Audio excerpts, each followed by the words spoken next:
Mainstream media finally acknowledges Netanyahu destroying the ceasefire negotiations as the year of vindication continues. New school shooting. Yeah, I was watching the NPR coverage of the Israel-Palestine like ceasefire negotiations, all this stuff, and I was shocked because it sounded exactly like I don't know, my broadcast, but from like 5 months ago, 4 months ago. Really, really shocking. It took them fucking 5 months to get there. Okay, it took them 5 goddamn months to get there. It's shocking to me. Okay. Anyway, new school shooting, Year of the Dragon, and vindication. You did say it was September 9th. Maybe you're a time traveler from the future. True. I accidentally leaked that I'm a fucking time traveler from the future. Do you think the change in tone is for pressure from Biden? We'll talk about all that in a second. Hold on. Let me blast off real quick. Does anyone have a blast off meme? Yeah. What was the example you always talk about? How countries doing what Israel's doing always fails? Fascism. Internet Archive ruling not in favor of the internet. Oh shit, that sucks. Okay, there's a good blast off meme here.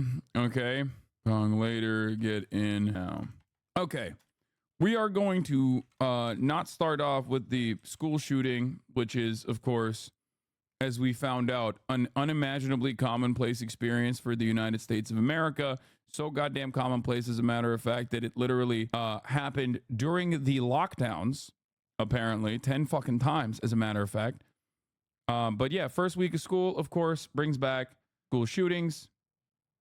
You already know what it is. You already know how this fucking works, obviously. Anyway, here is the blast off. Let's get it twisted. Let's get it started. Let's get it popping. Okay. I need this fucking shirt. This is Osama bin Laden's shirt. CNN is reporting shooter is 14 years old. You can think of Georgia high school shooter believed to be a 14-year-old male. Please, we're back, dude. We're fucking back. I don't even know what to say about this. Like, this shit doesn't even, this is so unimaginably commonplace at this point that it's like, it doesn't even hit the fucking, it doesn't even hit like the top of the agenda for the day. You know what I mean? It's just like, maybe like 20 years ago when this would happen, it would be like, or in any other country right now, other than the United States of America, this shit happens and they're like, we have to make broad legislative changes. We have to make sure that this never happens again. Nowadays, it's like, oh, there it is. There it is. There it fucking is. Okay. Bro, top of the agenda is thoughts and prayers. The fuck do you mean? This will leave the news cycle. Well, I mean, depending on how much coverage there was, if the fucking shooter strapped a GoPro on his chest and filmed the entire process, it will be around, depending on what the shooter's background is, what the shooter's ideology is.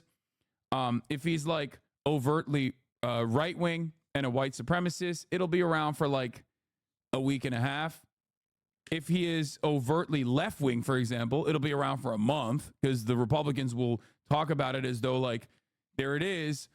Leftists doing a mass shooting. They do it all the time. If he's an immigrant, holy fuck. Obviously, that's, if he's like the child of undocumented immigrants or something like that, it'll be around for maybe months and months. But ultimately, if it's one of the exact same style of school shooter that you fucking see all the goddamn time, like a white kid, a straight white male, okay, who got his dad's gun and walked into school and shot a bunch of people, then it'll be over. It'll be over in like 3 to 4 days. No one will talk about it again because why the fuck should we? That's just commonplace. That's just how it works, Bro, he's 14. Yeah, I know. What do you mean? Oh, peace, man. Thank you for everything. Oh, anyway, we'll get to the shooting. We'll get to the shooter in a moment. We got other shit going on right now before that. Okay. He's 14. How do you have an ideology at that age? What's wrong with just being kids? Bro, we'll get to all of that in a second. We're not going to do the shooting yet. Okay. We're not going to talk about the shooting yet.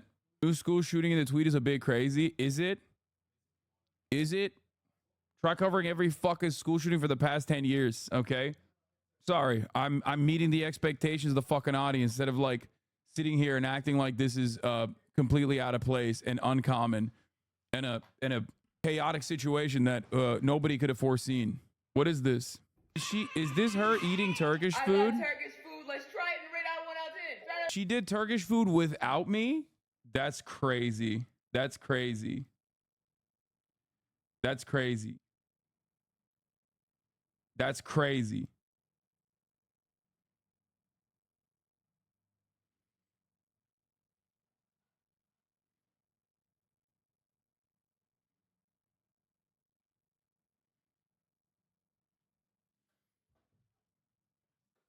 She invites you on in this? I had to move destinations because the sun was burning through my coordinates. Let's start with the drink that I just dropped on the ground before I could try it. This Ayran? bitch. It's a Turkish yogurt drink called Aryan. It can't be the nationalist word. Or maybe that just means white. Sure, Jan. So let's give it a taste.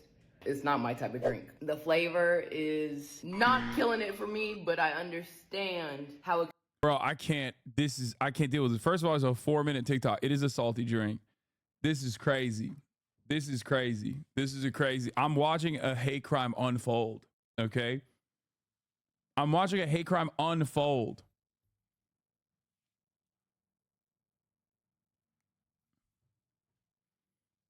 No one you make try that likes it. I know. I'm gotta have it with spicy food. I wish more people tried it like that. Yeah. It's true. You're supposed to have it with like kebab. You're not supposed to have it like side by side. If you grew up drinking it, it's salty and thick.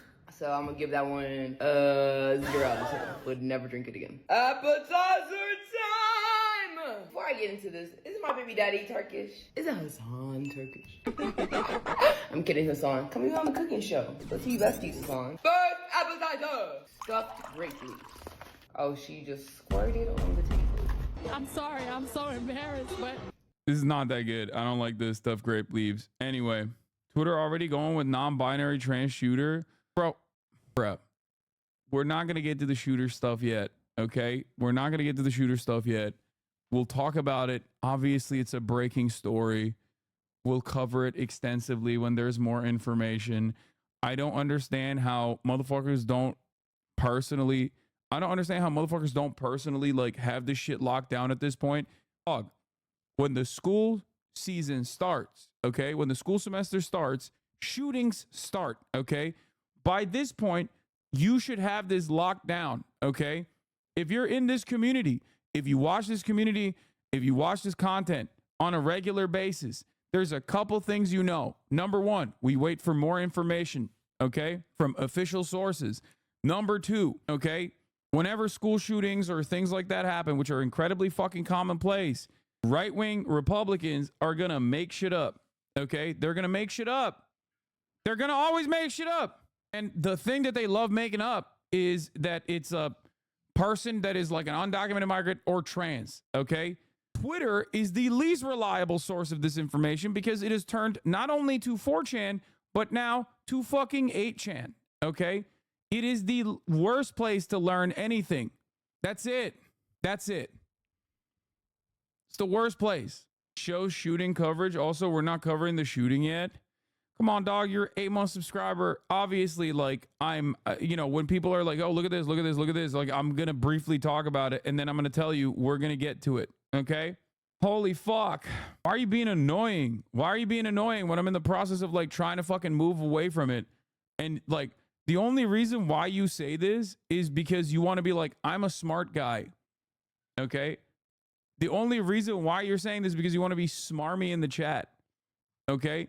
I'm literally trying to move away from this subject matter and you're bringing it right back to me. Okay.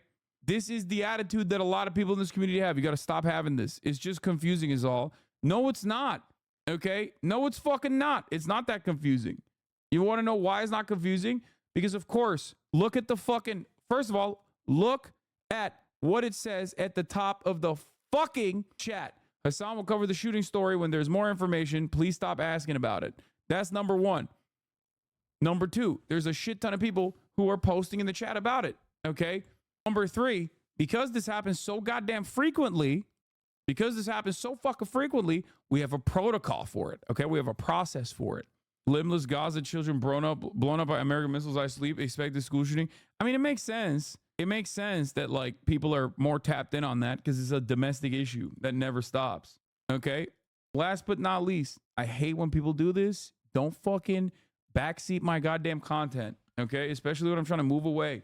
Especially when I'm trying to move away from the fucking process because it's like annoying to cover it without enough relevant information, okay?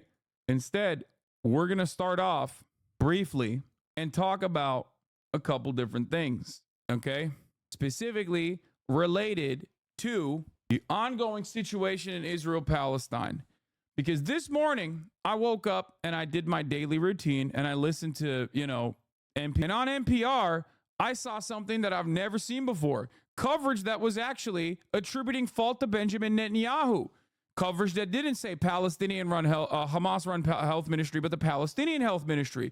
That coverage that actually showed that 40,000 Palestinians have been slaughtered over the course of the past 11 months. It was shocking. It was shocking. It almost recognized the humanity of Palestinians. I thought I was personally hallucinating for a second because I'd never seen such anti-Semitic vitriol from mainstream media. As a matter of fact, it would be considered anti-Semitic vitriol in mainstream media to do that sort of coverage literally like a month ago or maybe 2 months ago. Okay? So how the fuck did this happen? How do we get here? How do we get here where fucking mainstream media is literally 8 months too late to the goddamn game here? Netanyahu derailed a potential Gaza hostage deal in July, Israeli newspaper reports. Wow. Wow. Wow. Maybe fucking Kamala Harris and Joe Biden can fucking finally see this reality as well. I don't know. Just kidding. They're too invested in lying at the behest of Benjamin Netanyahu. Weird. Weird that it took a month to finally get here. But they got there nonetheless. Good. Israeli Prime Minister Benjamin Netanyahu in July effectively spiked a draft hostage and ceasefire deal by introducing a raft of a new 11th hour demands, according to a report by Israeli newspaper Yediot Ahronot, citing a document it obtained. Now, let me tell you something, okay? These guys, Ynet, not exactly a fucking anti-Zionist institution, okay? As far as Israeli newspapers goes, yeah, they're doing news coverage on the matter, as I've said time and time again. Not exactly anti-Zionist, okay? This isn't a local call.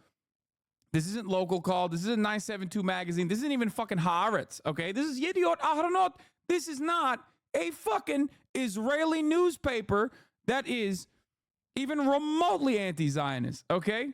The report lends credence to charges often leveled at the prime minister, most notably by hostage families, of purposely prolonging the war and torpedoing deals for his political benefit.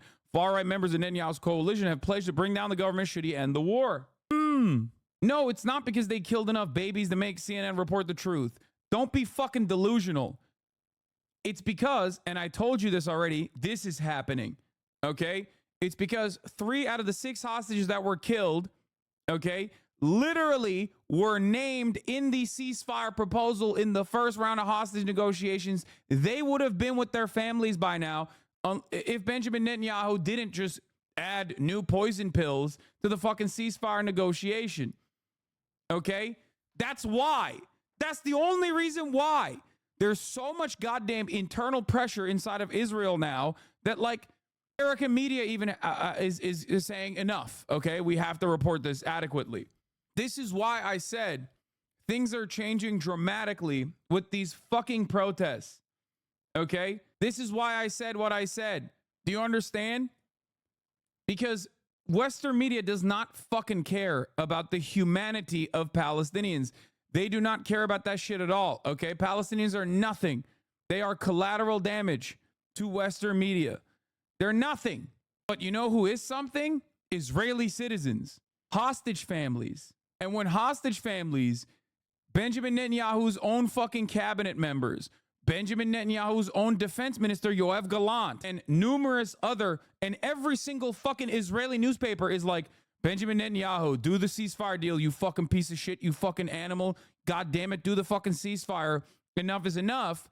American media, which normally, by the way, I don't expect this from New York Times, by the way. New York Times will probably not cover this because, like, in terms of ultra-Zionist creed, okay, bullshit, I would say New York Times is up there. CNN is a close second. New York Times is one of the worst, though, in terms of, like, objective or rather liberal, supposedly objective, supposedly liberal media. New York Times probably one of the worst in its coverage, like, straight up. Okay, so New York Times is going to publish this conspiratorial claim without an ounce of skepticism or providing a single shred of evidence. Cool. Across the United States this spring, Iran also used social media to stoke student-organized protests against Israel's war in Gaza, with operatives providing financial assistance and imposing on students, according to American intelligence assessments. Oh my God. There you go. If U.S. intelligence has evidence of Iranian agents posing as students and organizing protests, can they name them? This is a very specific and explosive claim. Yeah. New York Times is literally just doing the exact opposite. Every other outlet is like, NPR is literally being like, yo, Benjamin Netanyahu fucked these deals up, huh? Benjamin Netanyahu sure seemingly does not want to do a ceasefire deal, you know? New York Times, on the other hand, Iran emerges as a top disinformation threat in the U.S. presidential race.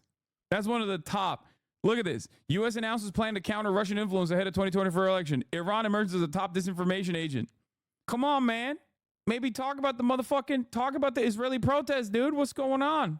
It's crazy how far they have fallen off the map on this shit specifically.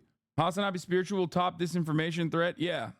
I think the subtle but important difference is Israelis don't just want Bibi out. They want the truth. For so long, Israelis were told by their government that destroying Hamas would bring the hostages back, but destroying Hamas and bringing the hostages back are actually two very different things.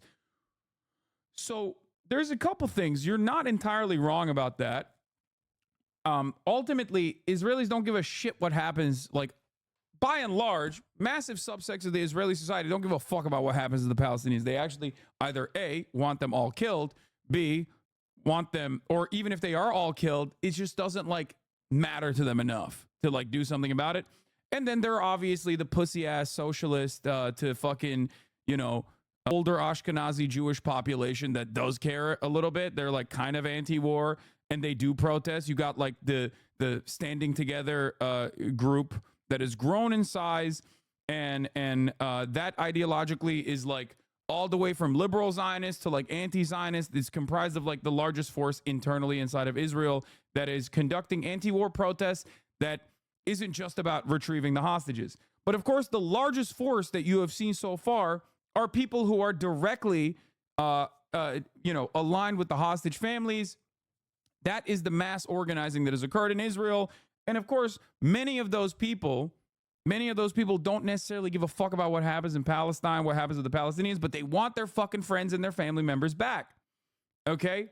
So that's something to consider. It's important. You need to understand what the actual motivation is here so you are not led astray. I'm not going to fucking lie to you and act like a lot of these guys care about Palestinians or anything like that. They don't.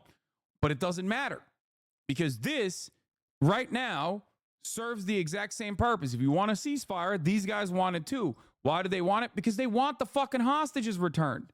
Okay? They want the hostages returned. And that's precisely what's going on here. Okay? Now, for months and months and months, I have been screaming from the fucking rooftops about this situation. It is obvious to me and anyone who actually sees the situation in front of them that it's not actually Hamas that's sullying the ceasefire negotiations. It's actually Benjamin Netanyahu, almost personally. Israeli hostage negotiators, former and current, have said Benjamin Netanyahu is sullying the hostage deal. Yoav Gallant has said, his own defense minister, who is literally another person that has war criminal charges in the ICC right now, an application for the arrest warrant of Yoav Gallant is literally about to come down in the next couple of days, probably by Friday. Okay? He has said Benjamin Netanyahu wants a military solution to Hamas. It's not going to happen. Rear Admiral Daniel Hagari with the big ass ears that you know very well, the guy who went down to the fucking tunnels and was like, remember that calendar? That's a terror calendar, which it turns out it was just a regular calendar. That guy has said there's no military solution to Hamas.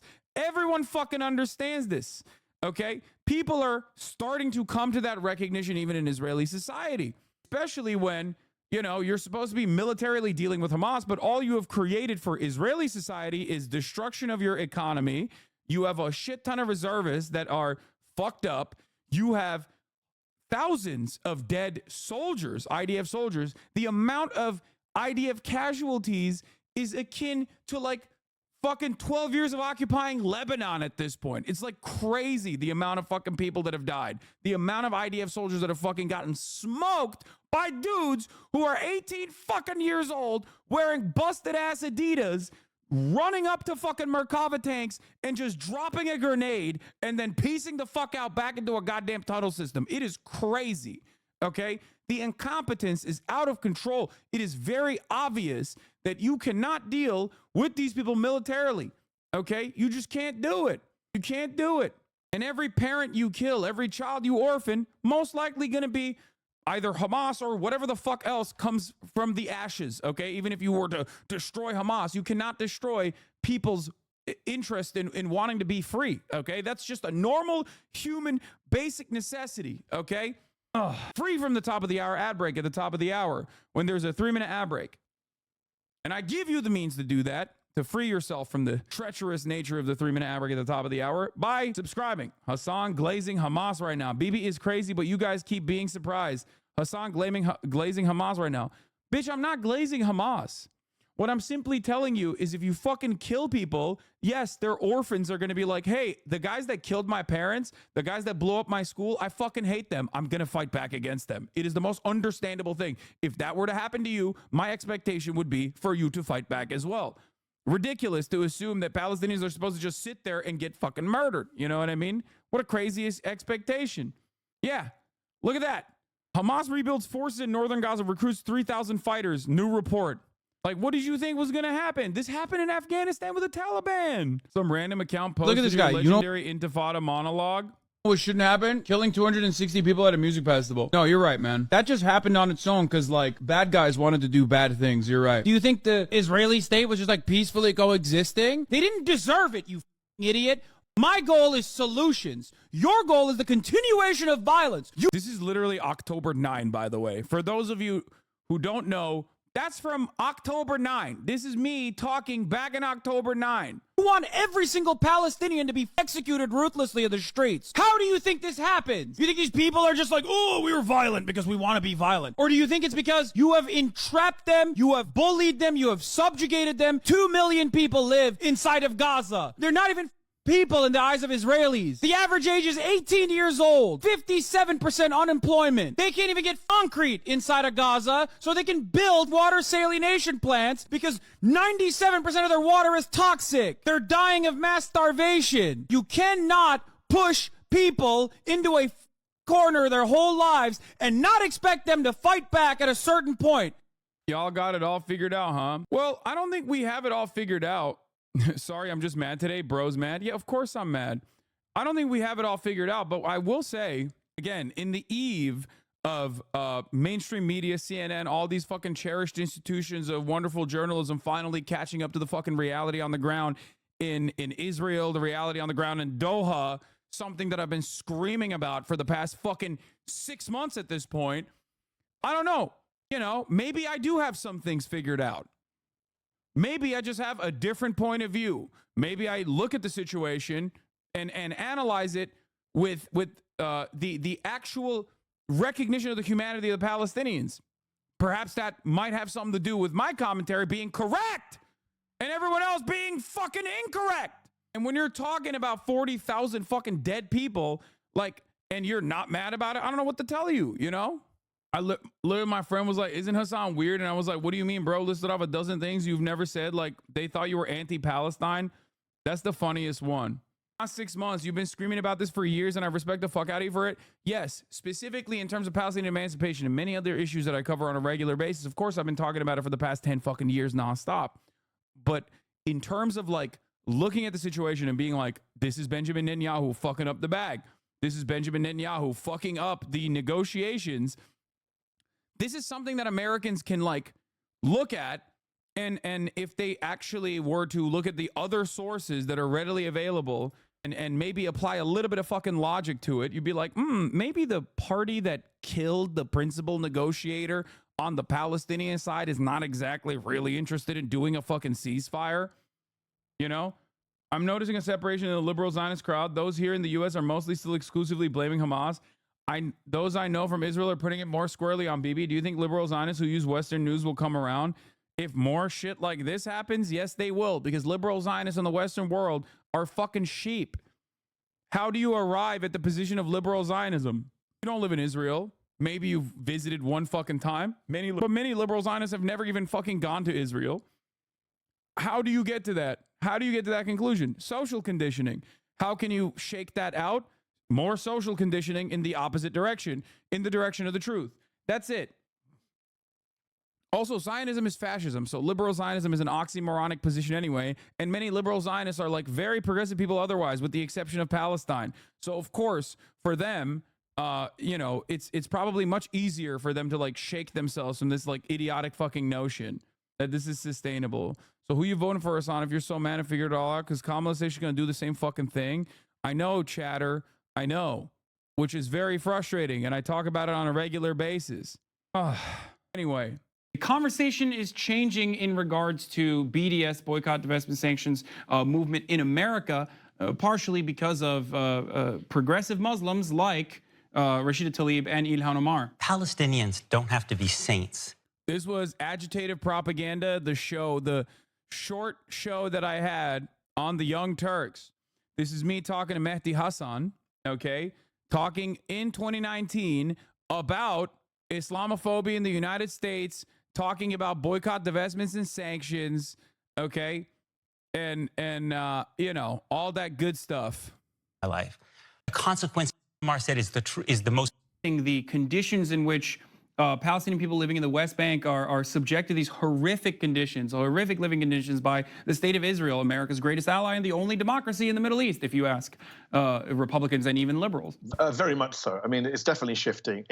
Some would say this has been a pivotal moment in the debate over Israel-Palestine, definitely in my lifetime, definitely in my career of watching American politics and following American foreign policy on the Middle East. And it has come as a direct result. The reason Peter Boehner can go on CNN and talk in that way, and credit to Peter, good for him for doing that, is because Rashida Tlaib and Ilhan Omar opened this conversation. And actually, in a way, they didn't even open it. It's because that they were attacked. Here's what's so amusing and ironic in this whole depressing, bleak situation. Anyway, I've been there for years, okay? So when people say, it's pretty funny, when people say fucking, you know, Hassan is anti-Palestine, is pretty funny. Here's another one. This is from 2018, obviously. May 15, 2018, Israeli murders Palestinians, and we act like it's totally fine. It's not. You know, I've been doing this shit for a minute and a half, okay? Some chatter asks why you look younger, lol, like it wasn't 5 years ago. Yeah, no, I've definitely aged in the past, I would say 6 fucking years. Right here, this is in 2018, okay? This is coverage and commentary from 2018. Of course, I have gotten older since 2018. That was 6 fucking years ago. To be fair, I don't even think I look that much older than this, but we'll get to Kamala Harris live and her new policies in a second. My point is, I mean, you guys have seen this. You guys have heard it. I'm sure you can pull some of my older fucking tweets about Benjamin Netanyahu sullying the ceasefire negotiation. There's a shit ton of tweets about me talking about the media refusing to recognize the truth on the ground in terms of who's fucking up the ceasefire negotiations. And now they're finally coming around to the reality. Now, will this be short-lived? Perhaps. Okay? Actually, I don't even think I look better than I do back then. Anyway. Yeah, sorry. I mean, you look younger now. Okay. Pre-Zin era per. I think it's really important that you were critically questioning the narrative put forth by Western media. So, anyway, beyond the fact that, like, I've been up Western media's ass on obviously uncritically and unconditionally supporting propaganda that is pro-Israel, that outflanks the reality, that completely sidesteps, like, the wants and interests of, like, peace at the behest of, like, the American State Department and their interests in the region. It is a welcome change of pace in terms of, like, CNN and NPR finally offering a little bit of truth to the matter, okay? Having said that, however, yesterday, the Biden administration said, we're going to give a last take it or leave it style deal to Israel, okay? Now, I looked at that and I judged it by what I have seen from the Biden administration thus far, and I said, this take it or leave it deal is probably going to be whatever the fuck Israel puts on the table. And it's just basically saying to Hamas, take it or leave it. Okay. And all things considered, of course, Hamas has been taking it nonstop and have been leaving it nonstop. Palestinians have been getting fucking ruthlessly slaughtered in by Israeli hands using American arms for the past 11 months, about to be 12. So nothing has changed from the way that they analyze the situation, and seemingly nothing has changed from the way that the American government is analyzing the situation, which is, of course, insanely frustrating. Having said that, however, America took it one step further, and it seems they chose to do this thing, which is really fucking stupid. They chose to prosecute the leaders of Hamas. The Department of Justice is charging Hamas leaders in October 7 attack. I don't know who this is for. I'm sorry, this is funny, okay? I can't take this seriously. Half of the people that they're charging are dead. There's like one guy remaining that they could even prosecute for this, okay? Are you fucking joking? The Justice Department has charged multiple senior Hamas leaders in connection with the October 7th attack, while demonstrators face off with police in Israel demanding a ceasefire to bring the remaining hostages home. Marcus Moore is on the scene in Tel Aviv. Good morning, Marcus. Well, George, good morning. The Department of Justice charging the head of Hamas, Yahya Sinwar, for his alleged role in the deadly attacks and the kidnapping of American citizens here in Israel on October 7th. Attorney General Merrick Garland pointing to the terror group's killing of more than 1,200 people, including 40 Americans. The DOJ accused 6 top Hamas leaders, quote, for financing and directing a decades-long campaign to murder American citizens and endanger the security of the United States. At the same time, here in Israel, we've seen thousands of protesters back in the streets, really trying to up the pressure on Prime Minister Netanyahu to sign a ceasefire deal and bring home 97 hostages held by Hamas, and that includes 7 Americans. These protests have been intensified after Hamas executed 6 hostages on Saturday. Now, U.S. officials are still determined to get a ceasefire deal, saying that President Biden is personally involved in the negotiations.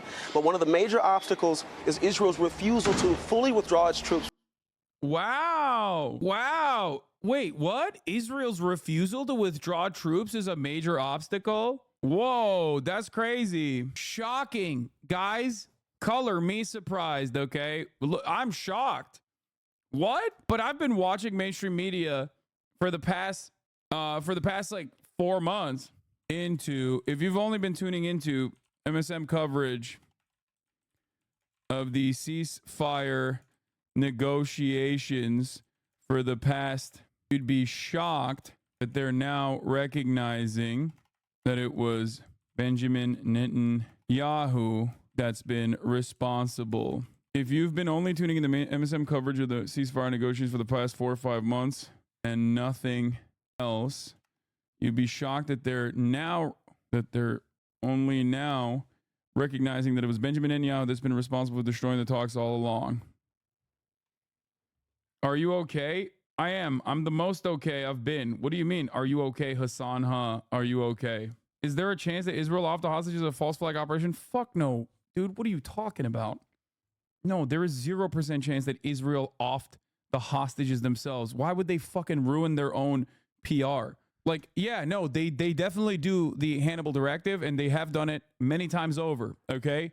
They've killed a shit ton of the Israeli hostages, but they're not going to, at this point, when there's a ceasefire negotiation happening, directly go in to a tunnel and, like, shoot the fucking hostages themselves. There's no gain. Why would they, what would they benefit from doing that? They have complete gridlock, complete bedlam in Israel. They had a fucking mass strike. Everyone is directly holding Benjamin Netanyahu responsible for the deaths. Israel knows every time a hostage dies, that puts pressure on Israel, not Hamas. What more pressure could you put on Hamas, dude? What are you talking about? Look at Gaza. That's the pressure on Hamas. That's the pressure that was supposed to force Hamas's hand. What do you mean? It didn't work. It's been a year.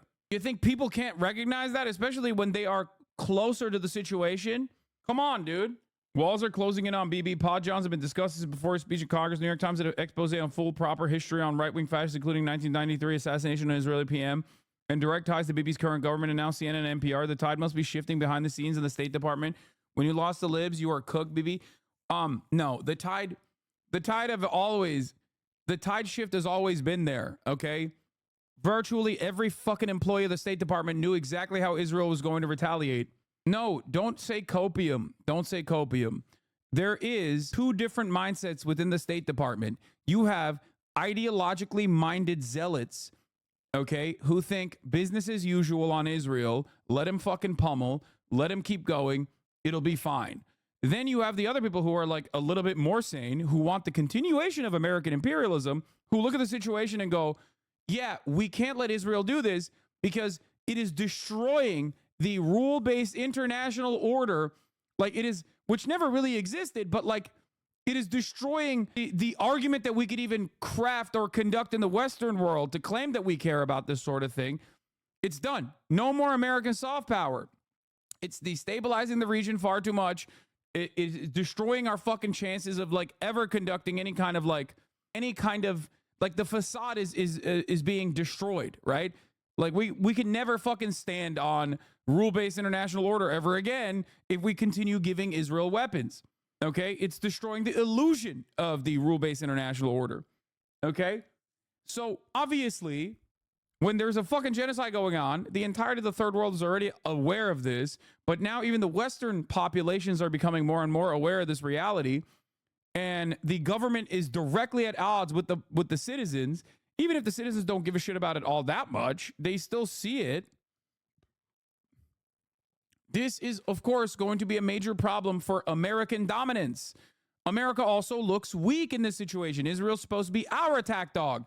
They can't continue this fucking bloodshed without our weapons. So, of course, for a lot of people within the State Department who want to continue American imperialism, they're like, this is fucking crazy. We can't do this. We need to put an end to this. So that's always existed. That's why a shit ton of State Department employees fucking quit very publicly, you know, made bold declarations. Like, we're talking about dudes who are responsible for other genocides being like, well, this genocide is going to fuck up the bag for America. Okay. And they are right. So ultimately, that divergence have always existed within the American State Department, considering how much Israel fucking bullies the American agencies in general. If we were to look at the State Department, like, I would say one of the, like, there are obviously very pro-Israel people within the CIA, and then there are very anti-Israel people within the CIA as well, who are like, what the fuck? They keep spying on us. They keep doing whatever the fuck they want. How are you not going to do anything about this? Like, they keep fucking up our operations. So it's more so a battle ideologically within the State Department of people who are unconditionally and unimaginably pro-Israel versus people who are like, yeah, I'm pro-Israel, but like, we also have American dominance to care to consider here. So that already exists within the State Department. Now, though, because the contradictions are so heightened and so glaring, so obvious, the hypocrisy is in full display, that it's getting to a point where the media, which always has these two different interests of, one, maintaining the shred of legitimacy that they desperately need to hold on to, which is why they sometimes will give you crumbs of real coverage on situations like this, and the other more powerful reason, which is doing the bidding of the American State Department and propagandizing whatever the American State Department's position, is at odds here, okay? Because you can't do both. You can't consistently lose massive amounts of people who no longer believe you have any integrity whatsoever in the broader population and still continue to be a successful communicator of American State Department positions. You just lose that. If you don't do both, if you don't play this like delicate balance, you're going to fuck it up. People are just not going to take you seriously. They're not going to listen to you. They're going to be like, I know you lied about this. Okay? So that's the reason why I think, while it is, in my opinion, a little too late, you have this sort of coverage coming out now. From Gaza's border with Egypt, but a new draft of the U.S. bridging proposal is expected to be presented to all of the sides in the coming days. Rebecca. And now it's been almost a year since Hamas took those hostages from their homes and lives. All right, Marcus, thank you. Yeah. Netanyahu's doing a second press conference. Once again, I'm not going to cover it extensively, but here are some updates internationally in terms of global pressure. This is why I don't just cast aside the 30 weapons contracts that the United Kingdom government sanctioned out of 350. That's still very significant.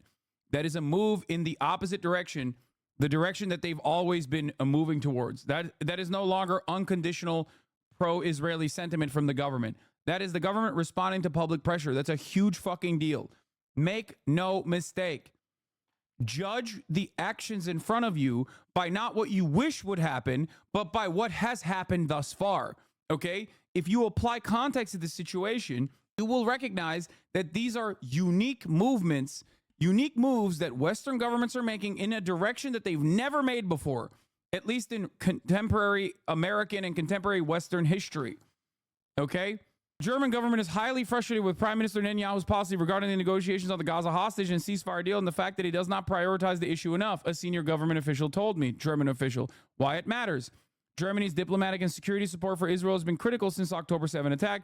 Germany blocked a series of anti-Israel initiatives in the European Union and UN institutions.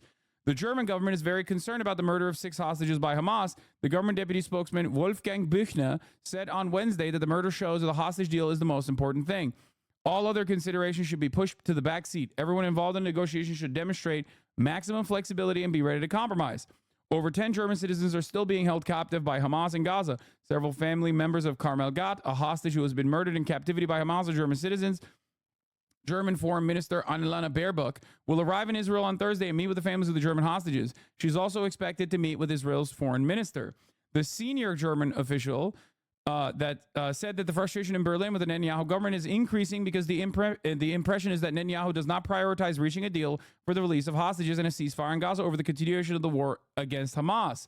According to the German official, this is in addition to a series of other measures that increase concern in Berlin, such as inflammatory statements and actions by ministers in the Israeli government. Why is this important? Because Germany, with the exception of a select few allies in the American government, is unconditionally the biggest dick riders of Israel, okay? They love fascism in general. They're like, fascism here, fascism there. We don't care. We love fascism, okay? So they are super pro-Israel for a couple different reasons. I've described it time and time again. One, because Israel is obviously killing their new enemy, not Jewish people, this time Muslim people, so that's really good. And number two, they get to talk about how, they've learned their lessons from the Holocaust. They didn't, okay? And that it's actually Muslims that are the biggest anti-Semites, not the Germans, not the Nazis, right? So it's great. It's like a great opportunity for them to basically demonstrate a guilt transfer to the Arabs somehow. So, yeah, they shift the blame over to the Arabs, and it's great. They no longer have to think about it. So, do you think Israel being a critical counterintelligence threat to the U.S. contributes to our unwavering support? Amid bids to release Jonathan Pollard, I mean, guys, Jonathan Pollard is a great fucking example of this. This is why I'm saying that the CIA absolutely fucking... There are people in the CIA who fucking hate Israel, okay, for understandable reasons. This is why I said there are people of two different minds here, okay? You have the unconditional dick riders of Israel within the American State Department, and you have the people who are like, dude, what the fuck are we doing? Okay? Israel, like, the hilarity of Israel is, like, even during the fucking Russiagate shit, which Felix loves talking about, like, a big chunk of the foreign interference that we actually intercepted was coming directly from Israel, okay? And then we were like, oops, maybe we shouldn't talk about this stuff all that much. You have to understand, Israel absolutely plays a role in the American elections in very obvious, publicly open ways like AIPAC, Kufi, okay? Demonstrating the interests of some of the most far-right elements within Israeli society in terms of continuing the apartheid, in terms of continuing the genocide, and then also in more covert ways, like the bots and shit that you see every now and then. Didn't even Obama not fuck with Netanyahu? Yeah, I mean, Obama was one of the most, like, anti-Israel politicians in the highest office, for sure, which is hilarious to say, because ironically enough, Barack Obama gave Israel $38 billion on his way out, by the way. So it's pretty funny that like the standards are that fucking insane. And yes, doing the Iran denuclearization agreement, doing the Iran denuclearization agreement literally was the biggest fuck you to Israel that America could ever do in terms of its foreign policy. That is precisely the reason why Republicans famously invited Benjamin Netanyahu to speak at the U.S. Congress. Okay? So yeah, that's like anti-Israel, as anti-Israel as you're going to get. A guy who gave Israel $38 billion fucking dollars. And if you ask ultra Zionists, or even Zionists in general, not liberal Zionists, but ultra Zionists and Zionists in general, they will literally fucking tell you Barack Obama is a Jew hater, like straight up, aside from a bunch of other anti-black slurs, and maybe call him a Kenyan Muslim man. So, you know. But let's get back to this point here. Jeremy Scahill from Dropsite News, formerly of The Intercept, talked to the breaking points about his latest investigative reporting. Here is what America is potentially doing. Happy to be joined this morning by Jeremy Scahill, who, of course, alongside our own Ryan Grimm, is co-founder of Dropsite News. Great to see you, Jeremy. Good to see you. Good to be back. Yeah, of course. So you have some bombshell reporting about these ceasefire negotiations and really pointing the finger at, in a conclusive way, at Bibi Netanyahu for intentionally undermining a deal that he had already agreed to. I can put this up on the screen, and you can elaborate here a bit more. But effectively, Hamas agreed to a three-phase deal that actually backed down on what was one of their key demands, that there be a permanent ceasefire. This was something that supposedly the Israelis had already agreed to, and yet after Hamas says, okay, yes, we accept, then Netanyahu, specifically enabled, as you point out, by the U.S., layers on a bunch of additional conditions intentionally met to undercut the achievement of a deal. You know, talk to us about the documents that you were able to gain access to, and put this in a broader context for us. The broad context is that for the past 10 plus months, the narrative from the United States and Israel has been that Hamas has been blocking a My sister-in-law's brother is a Palestinian in Gaza who watches and loves you, especially your gaming. He was injured in an airstrike and has been watching the stream from the hospital, even though he's now missing an eye. I told him I would write in chat on his behalf. Can I pass on his message? Yes, of course. Why is everyone turning now? It seems like it's a coordinated effort. First of all, this is Dropsite News, and this is literally, not only is this Dropsite News, but also this is Jeremy Scahill. They've been fucking hitting this point over and over again for months at this point, including on this broadcast. So this is not new for them. What is new, however, is that the mainstream media is now catching up, playing catch up. Ceasefire. And, you know, that has not been true throughout this entire time. Certainly, Hamas and Israel had very different perspectives on what they wanted in any document that established a framework for a ceasefire. But it's been propaganda from the beginning to state that somehow unilaterally Hamas was sabotaging it. But let's fast forward to the very current situation. You have Kamala Harris anointed as the Democratic nominee for president in Chicago earlier in August, and you had AOC and others praising her for working tirelessly for a ceasefire, saying the White House was working around the clock for a ceasefire. And what they were talking about is that President Joe Biden in May announced that that he was going to present a framework for a ceasefire that had actually been presented by Israel. And he said, you know, now the onus is on Hamas to accept this deal.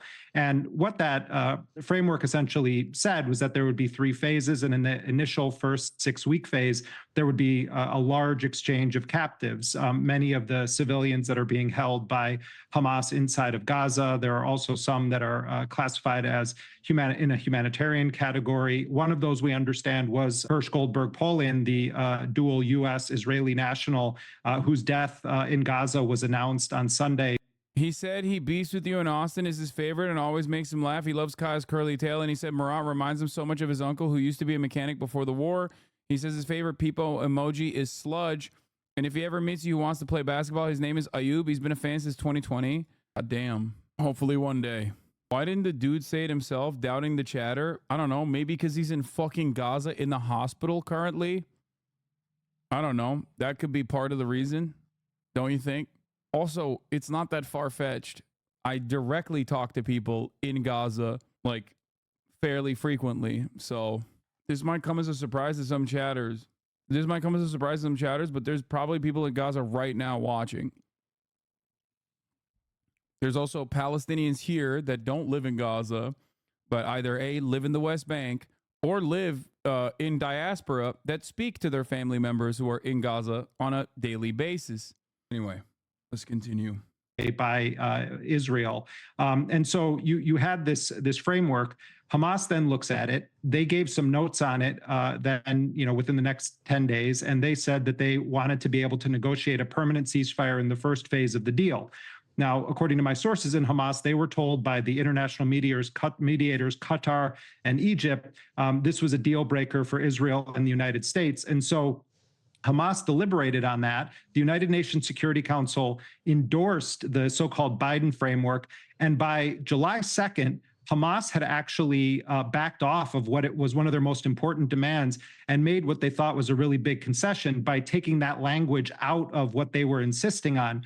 They then go back to the mediators, and the documents I have show that on July 2nd, Hamas formally informed both Egypt and Qatar, the two main mediators dealing with the United States and Israel, that they would accept the terms of the framework based on an American amendment. And Hamas sources told me that the Americans acknowledged that Hamas had accepted that framework, and they went back to Israel. And then Netanyahu bombards the process with a whole slew of new conditions, including an indefinite presence of Israeli troops in the Philadelphia corridor, which has been governed by agreements going back to 1979 and 2005 with Egypt and Israel. Israeli forces are not supposed to be in the Philadelphia corridor or controlling the Rafah crossing. And they also insisted that they would maintain troops in what's called the Netzarim corridor, which essentially splits Gaza in half. So Hamas said, no deal on this. We already agreed to something. And so what we've seen is Antony Blinken running over to Tel Aviv and traveling around the Middle East. And now what's happening is they've tried to say to Hamas, yeah, we know that you agreed to this, but now you have to accept parts of these other demands that you've made very clear you will not accept, which is an indefinite Israeli troop presence inside of Gaza. Yeah. Everything that Scale's talking about here, where's the sourcing on this? Brother, use your fucking eyes. What's really funny about what you're saying here in terms of like, where's the sourcing on this, which is at Dropsite News. If you would like to, if you want to specifically go to the source that Jeremy Scahill, the primary investigative reporter on the subject matter, is just basically reiterating on Breaking Points with Crystal and Sagar. But beyond that, if you're looking at like the actual sourcing, it's coming, one, directly from Hamas officials, and two, it is now also coming from Israeli newspapers like Yediot Ahronot's latest reporting that shows that it was Benjamin Netanyahu that was sullying the deal since July. Qatar said that too. Yeah. Oh.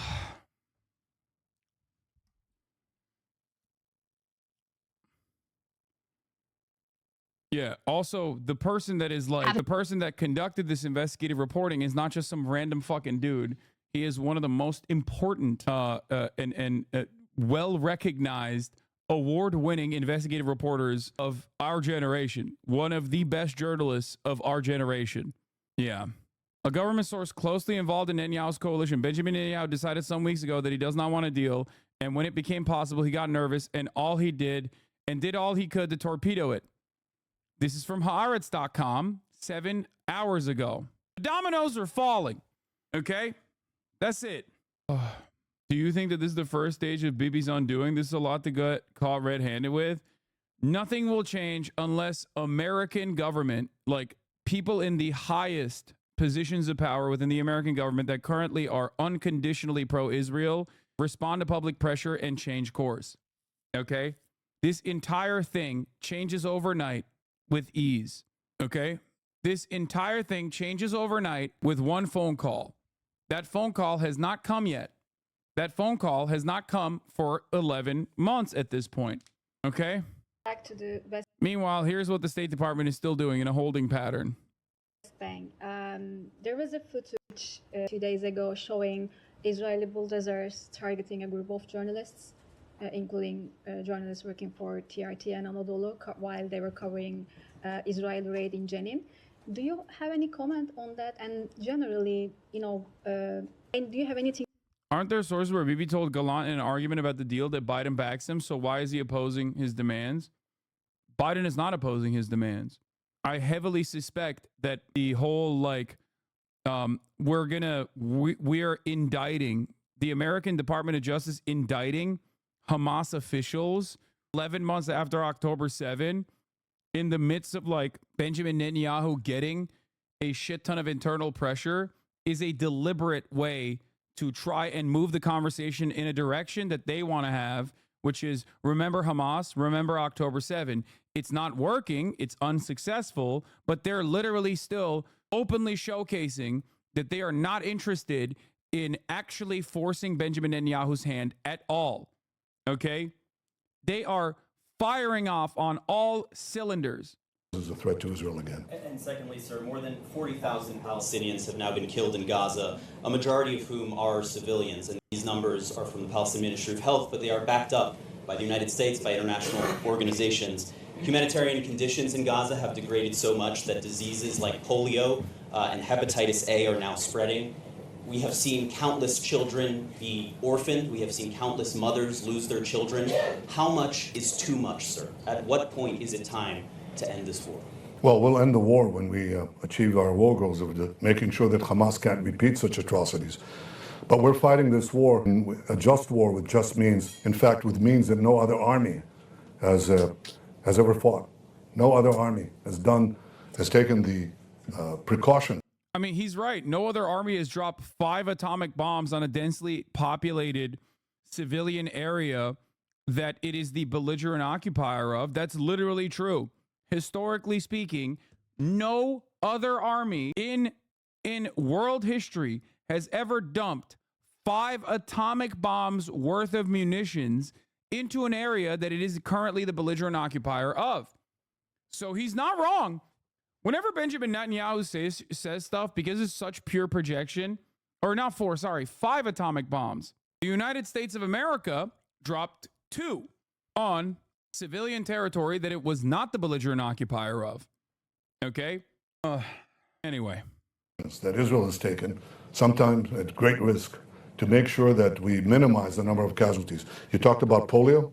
We enabled now massive vaccination of polio. We want 90% of the Gazan people of Gaza vaccinated. I think 200,000 I think were vaccinated today. We've put in 1 million tons of food, 1 million tons of aid, 700,000 tons of food. That's unheard of. We've taken... He's like, we're fucking killing them, but sometimes we give them food too. Yeah, it's 11 months, man. It's 11 months of genocide, of course. You know how bad, it's bad when the density of bombing is worse than Cambodia? Holy shit. Anyway, yeah, war criminal running the fucking war criminal show, the war crime show. Doesn't seem like he's going to change course, but why should he? Because the American war criminals could actually change his trajectory dramatically. Now, remember this, chat. I've been saying this for quite some time now. Blaming all of the evil here on Benjamin Netanyahu is the exit ramp. Okay? It is the liberal Zionist exit ramp.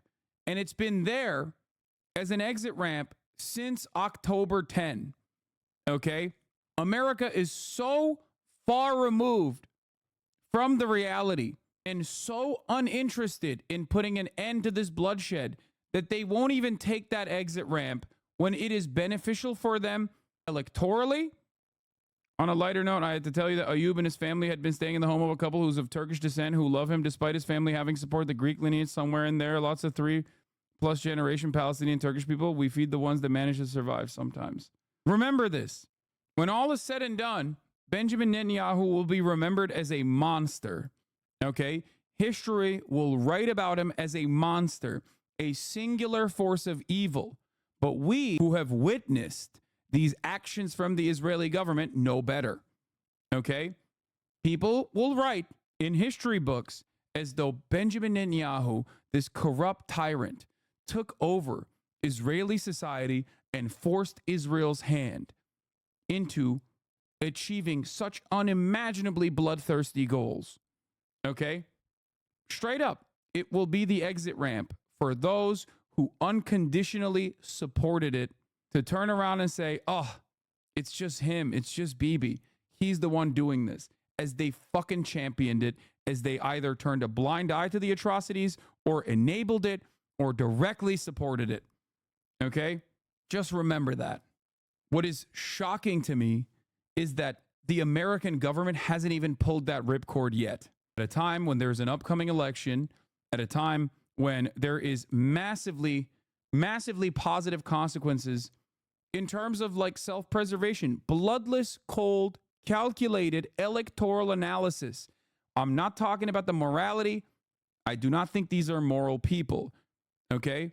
I'm not talking about being anti-genocide on principle. These are people who do not care. Okay? That much is clear to me. I'm talking pure, bloodless calculation for the upcoming election. It is crazy. Anyway, by the way, that BBC settler video is a new investigation on the ground. I'm going to move on from this for now. This one is a BBC, West Bank Palestinian families living in fear of extremist Israeli settlers. We might get back to that in a little bit. I do want to talk about some updates from the Georgia school shooting. We're going to get to American domestic politics. We'll talk about Kamala Harris's campaign event that she just had, where she, of course, talked about the school shooting as well. Here, let's take a look at what's going on in Georgia. Helping her and to know. Actually, let me start off here. Let's take a look at what's going on in Georgia from the police. My name is Sheriff Judge Smith. I'm the sheriff of Bear County Sheriff's Office. We're standing on the campus of Appalachia High School here at Bear County Schools. First and foremost, I want to lift up our community. I want to give our sympathies to our community, our school system, our kids, our parents that had to witness this today. Obviously, what you see behind us is an evil thing today. At about 9:30 this morning, we received the first call that there was an active shooter on this campus. We're not releasing any information as far as injuries, but we have multiple injuries. This is a very, very fluid investigation. It's very early. And I have asked the assistance of the GBI and the agencies here behind me today, and there are multiple agencies that responded this morning to help us and help the sheriff's office. We do have a suspect in custody, and we are asking for your patience as the media to please let us get the facts that we need to make sure we get this right. Again, I've asked the GBI to help us, the sheriff's office, to help us along with this. I know this is not what you want to hear, but I'm not going to answer questions after this is over with. But I wanted to give you the respect and our community respect to let them know what was going on initially. We're in the process of reunifying our students with their parents. Obviously, that's chaotic, but we want to be respectful of them and their privacy as well.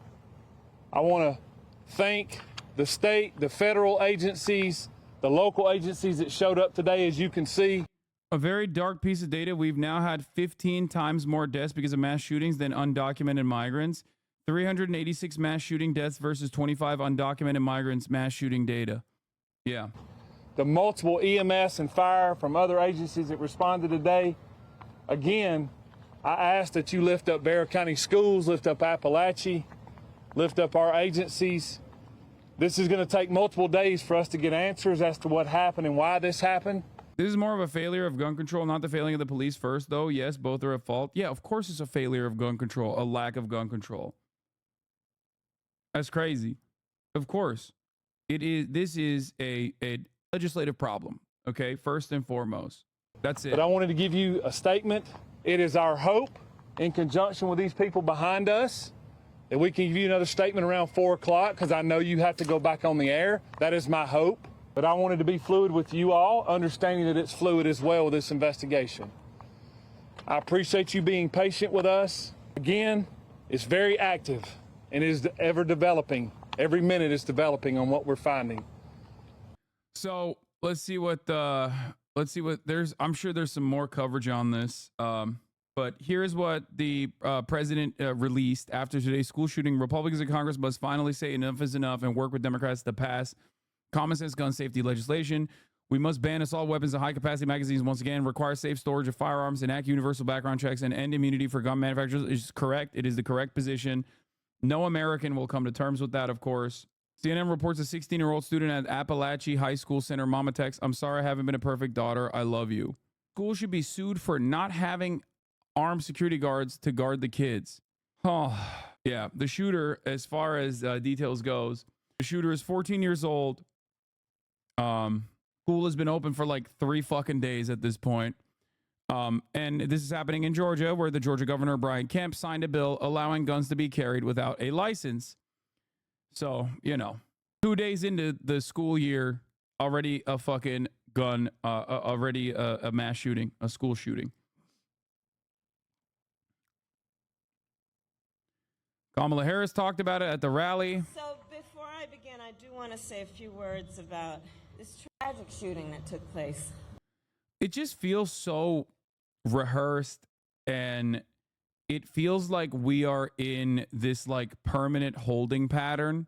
Like, it comes across, I'm not gonna lie, like they're on the right side of this issue unconditionally. Okay, Democrats are on the right side of this issue, straight up. It's just it's the truth. Okay, this is not like this is not an endorsement of Kamala Harris or Joe Biden or anything like that, or an endorsement of the Democratic Party. Having said that, however, they are absolutely on the right side of this issue. It's just, that's it. But because it has happened so much and so frequently that like this pattern that we keep repeating over and over again comes across scripted and hollow.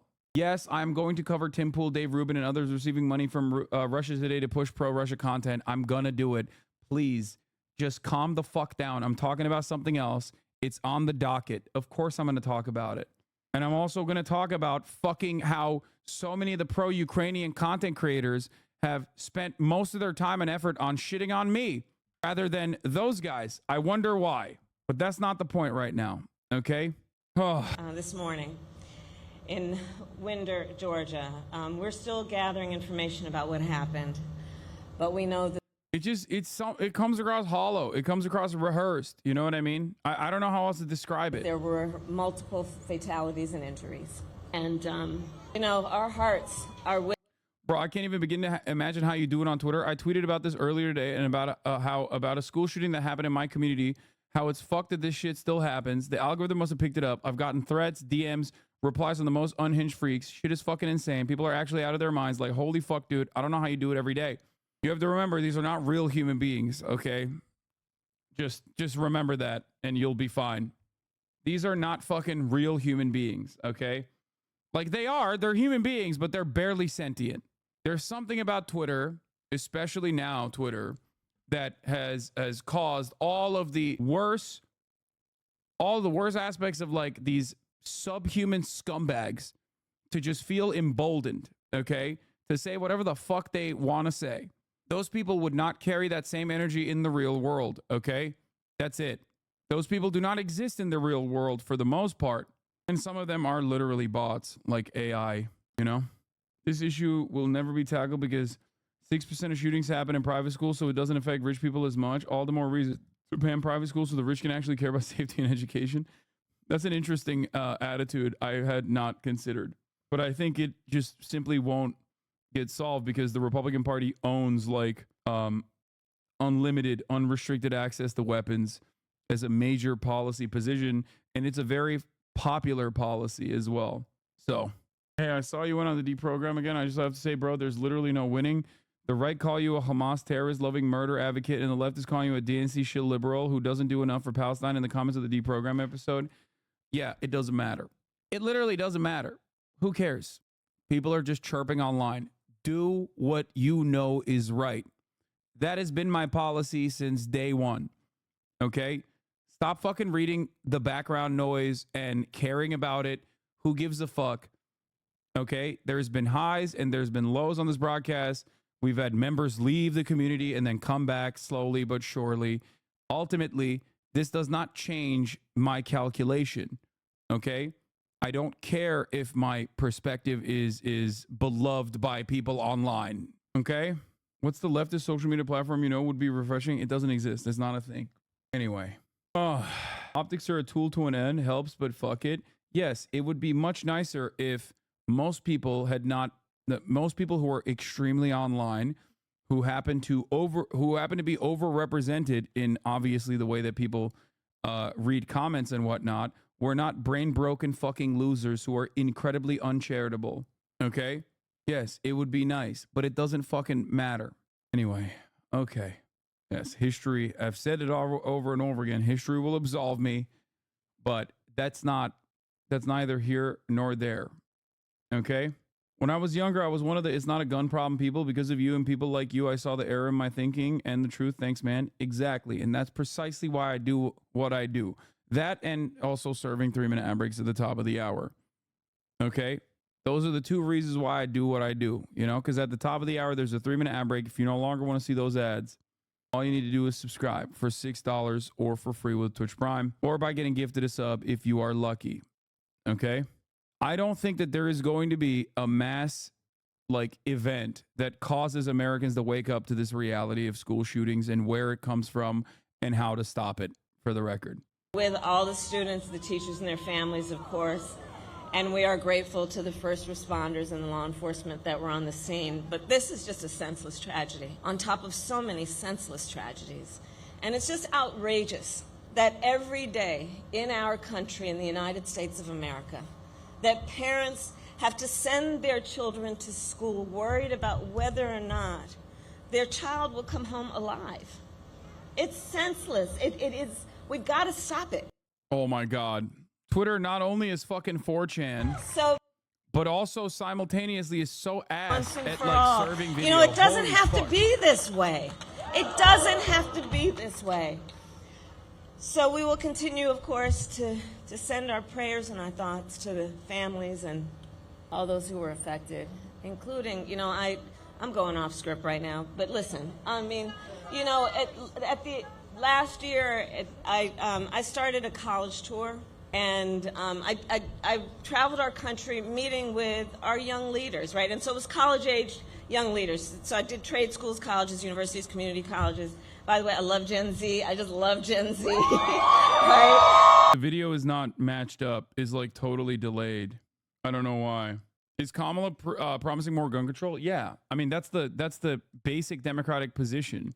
But I'll tell you, one of the things that I asked every time I went to the audience. I can't even fucking, dude, this is ass, dude. Holy fuck, it's so ass.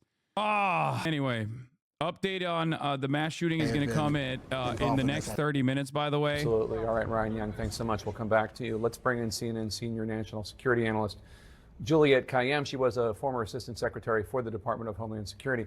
Juliette, thanks for joining us. Multiple law enforcement officials are telling CNN that Appalachia High School had gotten an earlier threat on the phone this morning, warning that there would be shootings at 5 schools and that Appalachia would be first. What more do we know about that?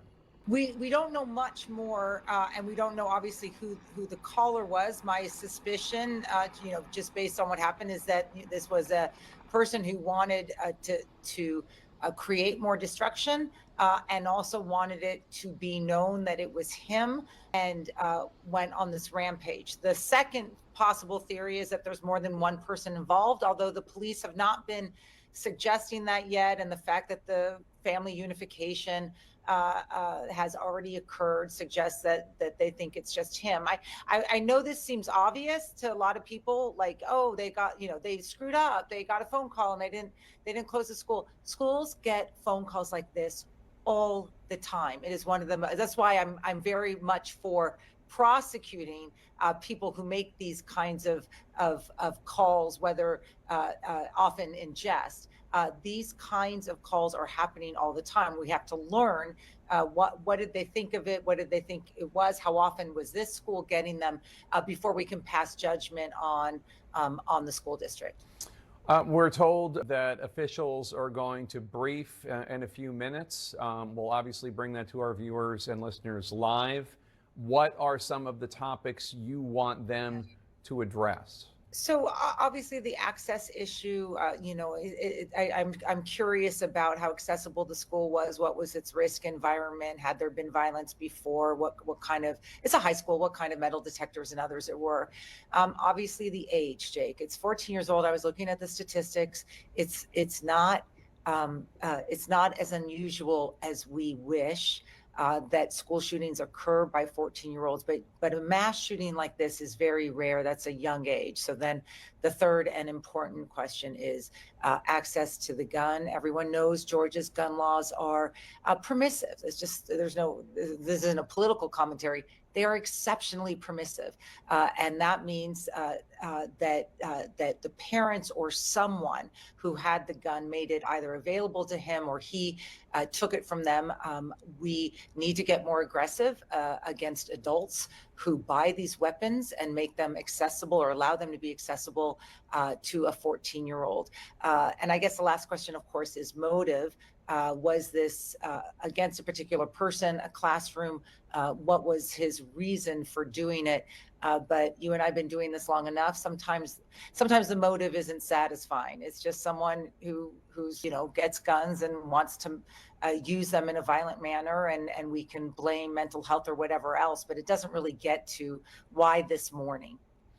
Yeah, and for those who don't know, some parts of the country have safe storage laws, meaning that there needs to be a trigger lock, or the firearm needs to be stored in some sort of safe so that minors cannot get the gun, or anyone else cannot get the gun. What is your assessment so far, based on the limited information we have, of the initial emergency response? I thought it was exceptionally quick, at least from what I know now, in terms of two things we care about. So one is notification to both the students who are in harm's way, but also the outside world. The parents who are going to come rushing to the school seems to have been tested and planned enough that you at least minimize the harm. We're going to get a TikTok on the second question about sort of how did law enforcement do. We're going to get a TikTok of sort of how long it took them to get there relatively soon, and we'd have to see, how large was that gap in terms of both the police coming in and then emergency managers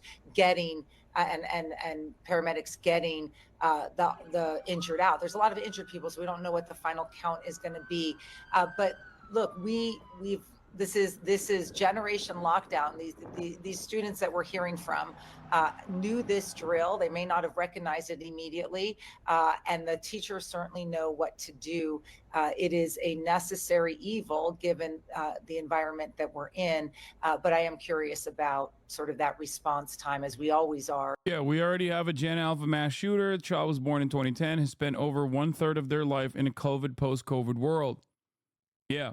I mean, people are like, oh, how could this have happened? Like, he's 14 years old. He's so young. And it's like, what do you mean? Open your fucking eyes, dude. Like, this is the most American thing. It is actually shocking when it doesn't happen all the fucking time. We have had, it is so American to do a school shooting. It is so ingrained in our fucking DNA at this point, especially as a consequence of the mass availability of weapons, that we had a fucking trans shooter, okay? Like, do you understand how fucking commonplace it needs to happen? How commonplace of a thing this is, that there is a fucking trans person that did a school shooting, okay? Like, that's how fucking American this is, okay? Like, that's how American it is 1% of the population. Everybody gets a piece at this point. I'm honestly surprised there was this long of a gap between school shootings. There wasn't. It's just this one is like something that the media is paying more attention to. And also the gap between school shootings is called summer break. That's just what it is. It's called summer break. That's the gap between school shootings. The school year literally just started fucking 2 days ago, dude. 2 days. It's crazy because I talked about this yesterday and I was joking about how Americans love school shootings so much that like 10 of them happen during lockdowns. We say it's got to stop, but I've covered this so much. I've covered this so fucking much. And it literally is unfathomable. The fact that we've made no movements in the right direction in terms of like a reasonable solution to this problem. I don't know what to say. It's just, and the defense of it, basically becomes more and more unhinged. Like, we joke about this at this point where, like, we've moved on from gun control, which you cannot talk about, obviously. Democrats talk about it, but it goes nowhere. Republicans will say that's never going to happen. Shut the fuck up. So they end up talking about the background of the shooter and claiming that, like, the shooter is trans over and over again. Ridiculous, right? Or the shooter is an undocumented migrant, or whatever the fuck they want to shift the blame over to. Then, if there's no background that they can shift the blame over to, they start talking about how, well, it's a mental health problem. Okay? There's a shit ton of mentally ill people, dude, and all around the world, as a matter of fact. So why the fuck aren't they having the same exact issues? Perhaps it's because there's one significant difference in the United States of America as opposed to all the other developed nations where, they don't have more guns in circulation than there are people in this fucking country. Turns out that might be a big reason. And they say mental health, and they never actually do anything about the mental health problem anyway. It's just the same fucking shifting of the responsibility and shifting of the blame cycle all over again. It's just like when Republicans always remember that there are homeless veterans when we're talking about undocumented migrants. Oh, we're not even taking care of our homeless veterans. Bitch, you don't want to take care of the homeless veterans. You're the reason. Fuck you mean homeless veterans? The only time Republicans ever talk about homeless veterans is when the conversation is on undocumented migrants, okay? They remember that homeless veterans exist, homeless people exist. All of a sudden, they are victims. In every other conversation, they're criminals. This is the same principle that the Republicans have applied to every fucking point of contention. Shift the responsibility away to a different problem that they are also responsible for. Mental health is a problem. Okay, so let's solve it. Let's do healthcare. No. Mental health is a problem. Okay, so let's do red flag laws. No. Then what the fuck? And when all is said and done, when you don't have those other fucking when you don't have those other issues that you can point to, then Republicans get really unhinged. Door control, security guards. Oh, there's a security guard at this school that was armed. Okay, then we have to fix the doors. We got to do door control. Oh, well, there wasn't actually there was door control now. Okay, well, how about we arm the teachers? Okay, teachers are armed now in the Pioneer program in fucking Florida and many other places. Okay, well then, how about ladder control, bulletproof backpacks, classrooms that have like bulletproof areas? It just doesn't fucking matter. These people are unhinged. Georgia's lieutenant governor wants to also pay teachers. Barrow County Superintendent Chris McNeil said that although his district allows the security chief to carry a gun, the school board would have to carefully examine arming other employees. He supports increases funding to our school resource officers, saying the district has 15 to 16 officers, not enough to have one in each of his 20 schools. Barrow County Sheriff Judd Smith was more enthusiastic, saying armed teachers could be a force multiplier in the case of a shooting. It's like a fucking joke, dude. It's insane, but that is American politics, okay? American politics is finding the most unreasonable, most unhinged fucking non-solution that will literally increase the frequency of gun violence at schools. Like, anyone with a fucking shred of intelligence can look at that and go, really? You want to arm teachers? You think having easier access to guns will solve the problem of school shootings? Why not arm the fucking students too? Because once they arm the teachers, that's the next step. Kindergartens. It is fucking insane. Oh, fuck it, dude. YOLO. Let's arm everybody, you know? Force multiplier in a school shooting. In my state, there's a county that's offering a $500 bonus for a retired cop to come guard for the year. Remember, the New York Police Department, which is supposed to be adequately trained in active shooting scenarios, their on-target hit rate in an active shooting is 17%. Those are the fucking cops. Now, imagine what a teacher would do in an active shooting scenario. How many fucking of their own students will they accidentally dome? It's fucking insane. Additionally insane to think when More guns means a higher likelihood of a gun being stolen from a teacher to literally conduct a mass shooting directly on site. I like that we're basically making it easier to do mass shootings by putting more guns in classrooms. That will definitely solve the problem. None of this shit makes sense. Nothing makes sense in the United States of America. Okay? Because we are way too primed to not solve these issues. We have no interest in solving these problems. Ridiculous. Anyway, this is another thing that I was going to talk about. This is Israel's longest running English podcast. Two nice Jewish boys, hosts Neor Menninger and Eitan Weinstein, call for wiping out every single Palestinian in Gaza. Radio Rwanda in full effect here. Let's take a look at what the Two Nice Jewish Boys pod had to say about Gaza. If you gave me a button to just erase Gaza, every single living being in Gaza would no longer be living tomorrow, I would press it in a second. That's just, I think most Israelis if probably that's agree. the choice. Yeah. Yeah.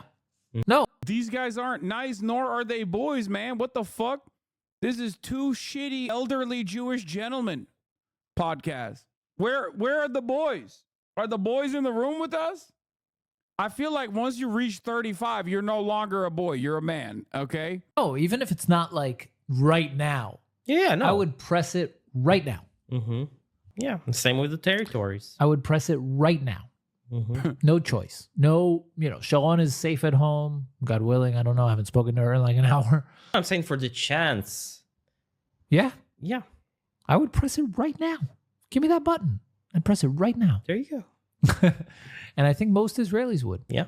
Most Jewish Israelis. They wouldn't post. They wouldn't talk about it like I am. Mm-hmm. They wouldn't post. They wouldn't say I pressed it. Yeah. But they would. They press don't it. have balls of steel like you. They would. But they would press it, right? Like if they were in a closet alone, they would. I don't understand why my dude is fucking saying this thing that we all know very openly, not even thinking about like other people might hear this and go, damn, dog, you're a genocidal fucking piece of shit. That's pretty crazy. They wouldn't even hesitate. Mm-hmm.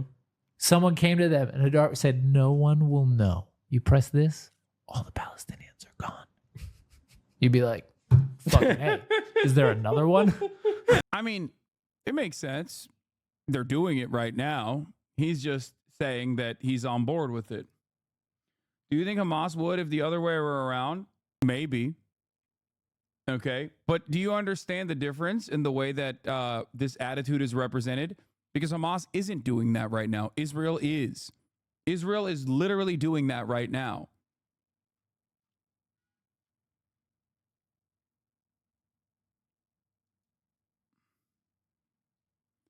I see your podcast has been running since 2016. Available data is not kind. Most of your videos get under 500 views and you don't even chart on Israel's podcast rankings. By all metrics, a failure. I recommend taking a Gary Vee course or getting a hair transplant in Turkey. Lol, why would we be in Israel's podcast ranking, you imbecile? We're a podcast in English. Because it appears to be the only chart you've ever shown up on. The ESL one doesn't seem to speak much due to his poor grasp of English. That's fine. But the balding one should smile less and perhaps adopt a backwards hat as pictured below to mask his Jacobian megacephaly. One of the funnier aspects of this conversation that's taken place here, okay, is that the notion that like, oh, Israelis are too afraid to say this out loud. It's like, no, bitch, they're not. They say it all the fucking time on Twitter. And it seems like you're not afraid to say it out loud on your fucking podcast. They say it in polls. They say it out loud. They say it, God forbid you ever fucking translate from Hebrew to English, okay? Oh my God. It's done an unimaginable amount of counter PR for any kind of opinion that people might have had about like, oh, well, Israel seems like the most moral nation on earth. Let's see what the average Israeli thinks about God. Oh my God, what are they saying? This is like new levels of Hitlerian politics I had not thought about before. Oh my fucking God. The Hebrew loot box tweet, you get different rarities of genocidal language. Yeah. Like ancient tomes of fucking genocidal spice, dude. It's like It's like the fears that people have of like the polar ice caps melting, new rare diseases we haven't seen before. That's what is going on when you translate fucking Hebrew to English, okay? You have not seen this level of, you have not seen these kinds of racist takes in a while. Cool stuff. And I have to live with these people. You don't know the half of it. I mean, I get it. I live in America. So I get it. Trust me. Holy fuck. You know, we got a decent amount of this kind of sentiment here too. Trust me. So this genocidal maniac was raised in the U.S. like Mayor Kahan. His fascism was homegrown in the U.S. and exported to the West Asia to try to colonize Palestine on behalf of the mass murdering U.S. empire. Of course. For the record, the most rabid ultra-Zionists are oftentimes, which is ironic, maybe, because I just said this, but the most rabid ultra-Zionists, like Mayor Kahan, are American-born. We just have this weird concoction here. Don't know what it is. I don't know if it's like the fucking water or something, but like El Salvadorans come here, okay? They're pushed aside by are forced to not be able to integrate into American society. They start gangs. You know, that's what happens usually. All of a sudden, they're using American weapons, American training. What happens next? MS-13. What do we do with MS-13? We take them out of our prisons and we ship their asses back to El Salvador. We don't even tell the El Salvadoran government we're doing this. Fast forward a couple decades later, they are running the fucking show. Okay? That is our number one export and our number one innovative product is breeding people who are genocidal fucking monsters. Okay? We are so goated at it. It is the thing that we're the best at. I will move on to the press conference from the school shooting when it starts on CNN. It hasn't started yet. Great stuff. You know, there is one group of people that also took a lot of inspiration from America. Adolf Hitler was his name. He looked to what America had done, both in the first stage of the Bracero program during World War I and the mass deportation that took place afterwards and the equipment that they used, and also Jim Crow laws and American eugenicists. That's right. We're kind of the number one at exporting this kind of fucking Hitlerian politics. The podcast host sat on the left, used to work in media for Netanyahu. Yeah, that's not surprising. There's no good news in the world right now. There's some good news. There's some changes that are happening. Minor changes, but changes nonetheless. And we welcome these changes. I did talk about the school shooting. We're waiting for more information to come out on it. Okay? CNN is probably going to start. Authorities are giving an update on the mass shooting at the high school in Georgia. Let's listen. And we wanted to come back this afternoon and present you with a little more of a timeline of the events that have taken place here today and what we know up to this point with the investigation. At approximately 10:20 a.m. this morning, the Bexar County Sheriff's Office received alerts about reports of an active shooter and radio traffic from school resource officers concerning the same concern, or having the same concern. Within minutes, law enforcement was on scene, as well as 2 school resource officers assigned here to the school who immediately encountered the subject with just minutes of this report going out. Once they encountered the subject immediately surrendered to these officers and he was taken into custody. Additionally, what I want you to know as of now, there are 4 individuals who are deceased from this incident, 9 that have been taken to local hospitals with various injuries. Of those that are deceased, 2 are students and 2 are teachers here at the school. The priority right now for us within this investigation is to gather all the facts, to make sure that we're accurate with it, because this is a murder investigation. As the sheriff mentioned earlier this morning, the shooter is in custody. His name is Colt, that's C-O-L-T, Gray. He is a 14-year-old student here at the school, G-R-A-Y. He is a 14-year-old student here at the high school. Again, he has been taken into custody. He will be charged with murder and he will be tried as an adult and handled as an adult. We're coordinating these charges and obviously this investigation with District Attorney Brad Smith, who is the District Attorney for the Piedmont Judicial Circuit here. Since earlier this morning when we talked with you and since the incident occurred, numerous interviews have been taking place through our investigation with students, faculty, as well as any other witnesses that we could identify. Law enforcement had a very, very swift response to this incident once the incident was determined that there was a concern here. Those resources, whether it was in that response or throughout this investigation to assist, came obviously from the Sheriff's Office here, from other local law enforcement agencies, state law enforcement agencies, and the federal law enforcement agencies as well.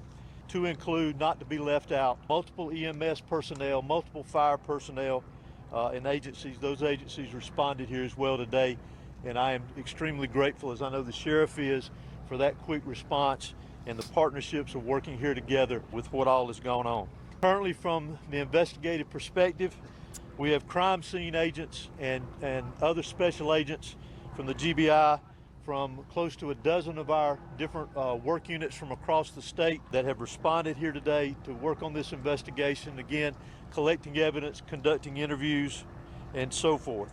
I do want to pass this along, that if anyone has any information that wants to be passed on concerning this investigation, that they can do that anonymously at our tip line at 1-800-597-TIPS or 1-800-597-8477. They can also report this on by downloading the See Something, Send Something app. They can be done by Android or Apple phones, either one, if they need to report any tips concerning this investigation.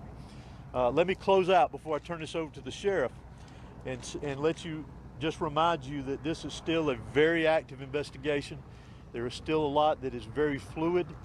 There's still a lot of interviews to be conducted that will continue on into the night, as well as crime scene work and collecting and gathering evidence.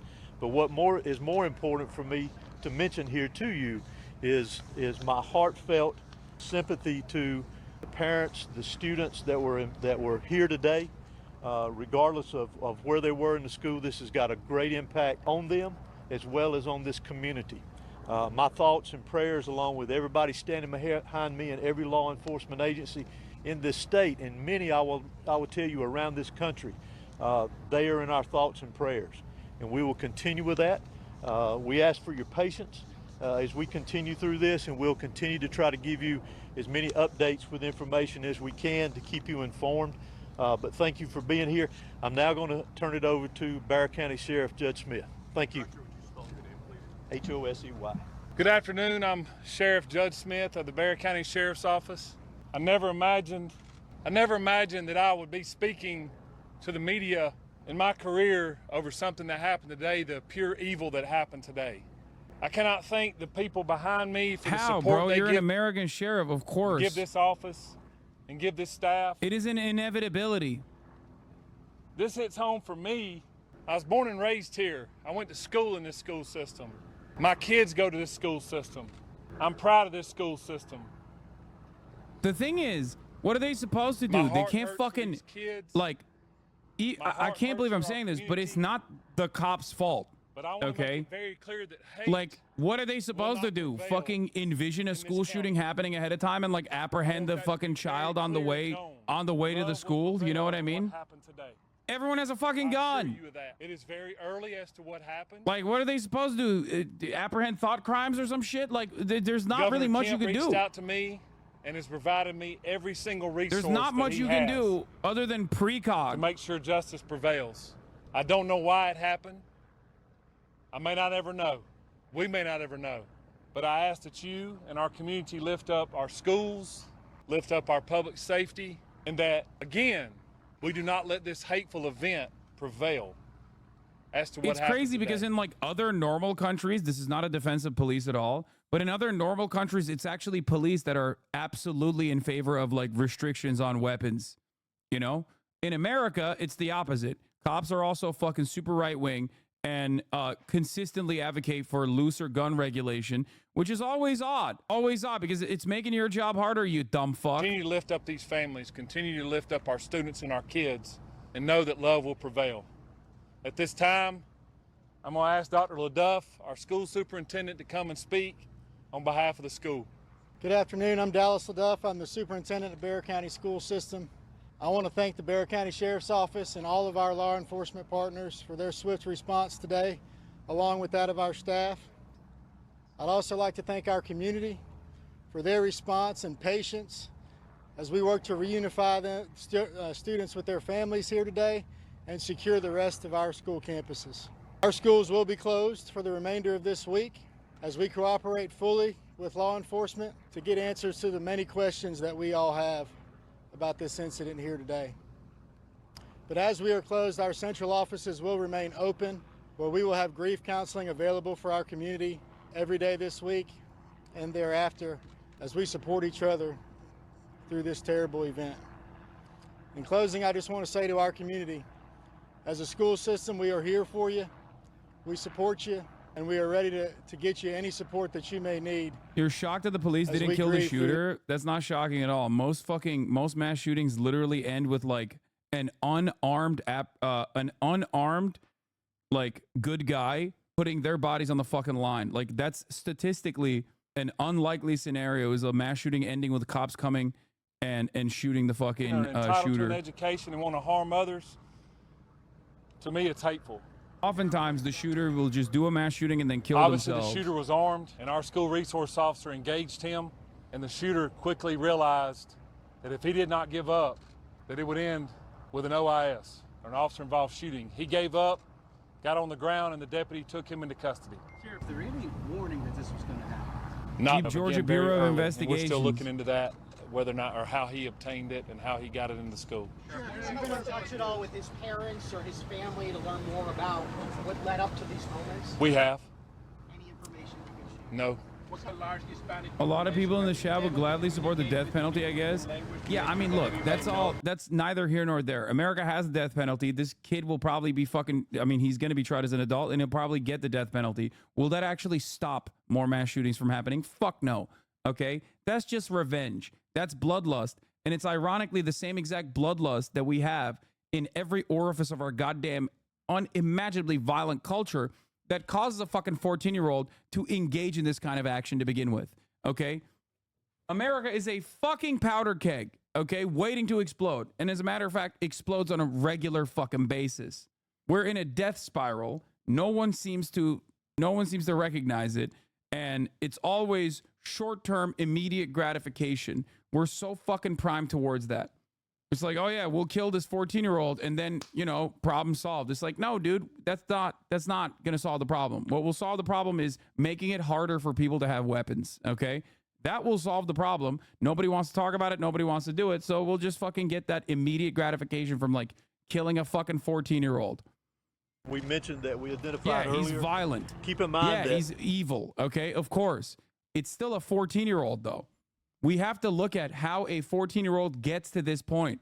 If you want to actually solve an issue, you have to literally analyze how the fuck did a 14-year-old get to this point? How did this happen? Okay? That's a minor. That's a child. The shooter is a student, yes. We do not know how many rounds. For now, this is the information that we have. It is an active investigation. I assure you we do plan to come back out here in a couple of hours.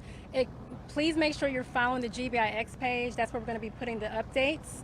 If there's anything that's new, we'll make sure that we share that information. It's still very early. Investigators have a lot of work to do. We appreciate your patience.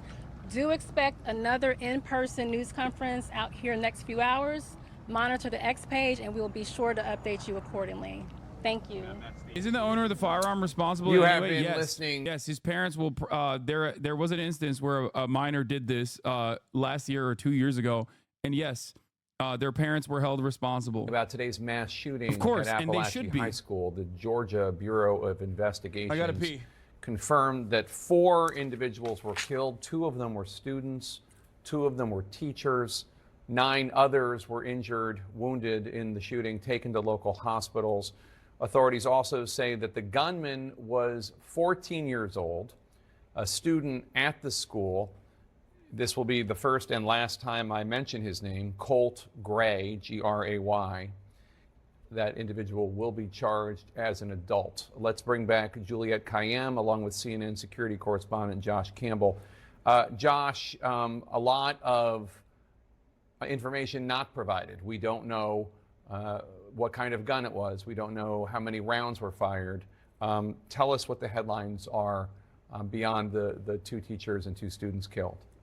Yeah, well, that was certainly important to learn what the makeup, the attributes of the victims were. But as you mentioned, there's still a lot that we don't know about the actual incident, certainly the motive. And quite frankly, I wasn't expecting at this juncture for authorities to actually come out and start explaining anything that they've gleaned about a motive. Sadly, as you and Juliette and myself, we've covered so many of these, they'll come out with statistics, so to speak, about what transpired. But particularly if you have a suspect who was taken into custody, there's still a prosecution. And so we often see law enforcement hold a lot of information close to the vest because all of this has to hold up in court. They don't want to jeopardize that. As we learned there, this juvenile, this 14-year-old, will be tried as an adult, which in the state of Georgia for offenses, serious offenses like a capital offense involving murder, involving a potential death penalty, those will go to adult court. So we got that detail. But still a lot we don't know about the weapon itself. And, you know, that's key for me right now is how did a 14-year-old gain access to this firearm? We've seen in a number of instances, such as at Oxford High School, the shooter's parents there were prosecuted for their ability to help him get that firearm. We also saw in Give him the electric shock penalty over and over and over. Dude, you're talking about a fucking 14-year-old, dog. Like, do you hear yourself? Do you hear yourself? Do you think that's going to solve anything? Like, I get it. People are emotional about the situation, but like, you understand that like we have so many fucked up sequences of action in full display when you got a 14-year-old that's like doing such a thing. This will now come up in a debate. I hope Kamala takes advantage of it. I mean, come on, dude. That is like such bloodless. That is like such bloodless calculation. Like, that's crazy. Oh, how will this impact the debate is crazy, dude. I know your heart is probably in the right place and you mean like maybe this will move the needle towards like some kind of common sense gun legislation, but it's wild, dude. It's fucking crazy. This is where we're at. Bro, I'm in the middle of covering a school shooting right now. Yeah. Your hair looks great. Yeah, it looks great. It looks fire. Hold on. I'm going to put it on here. I'll show chat. Jason the Ween is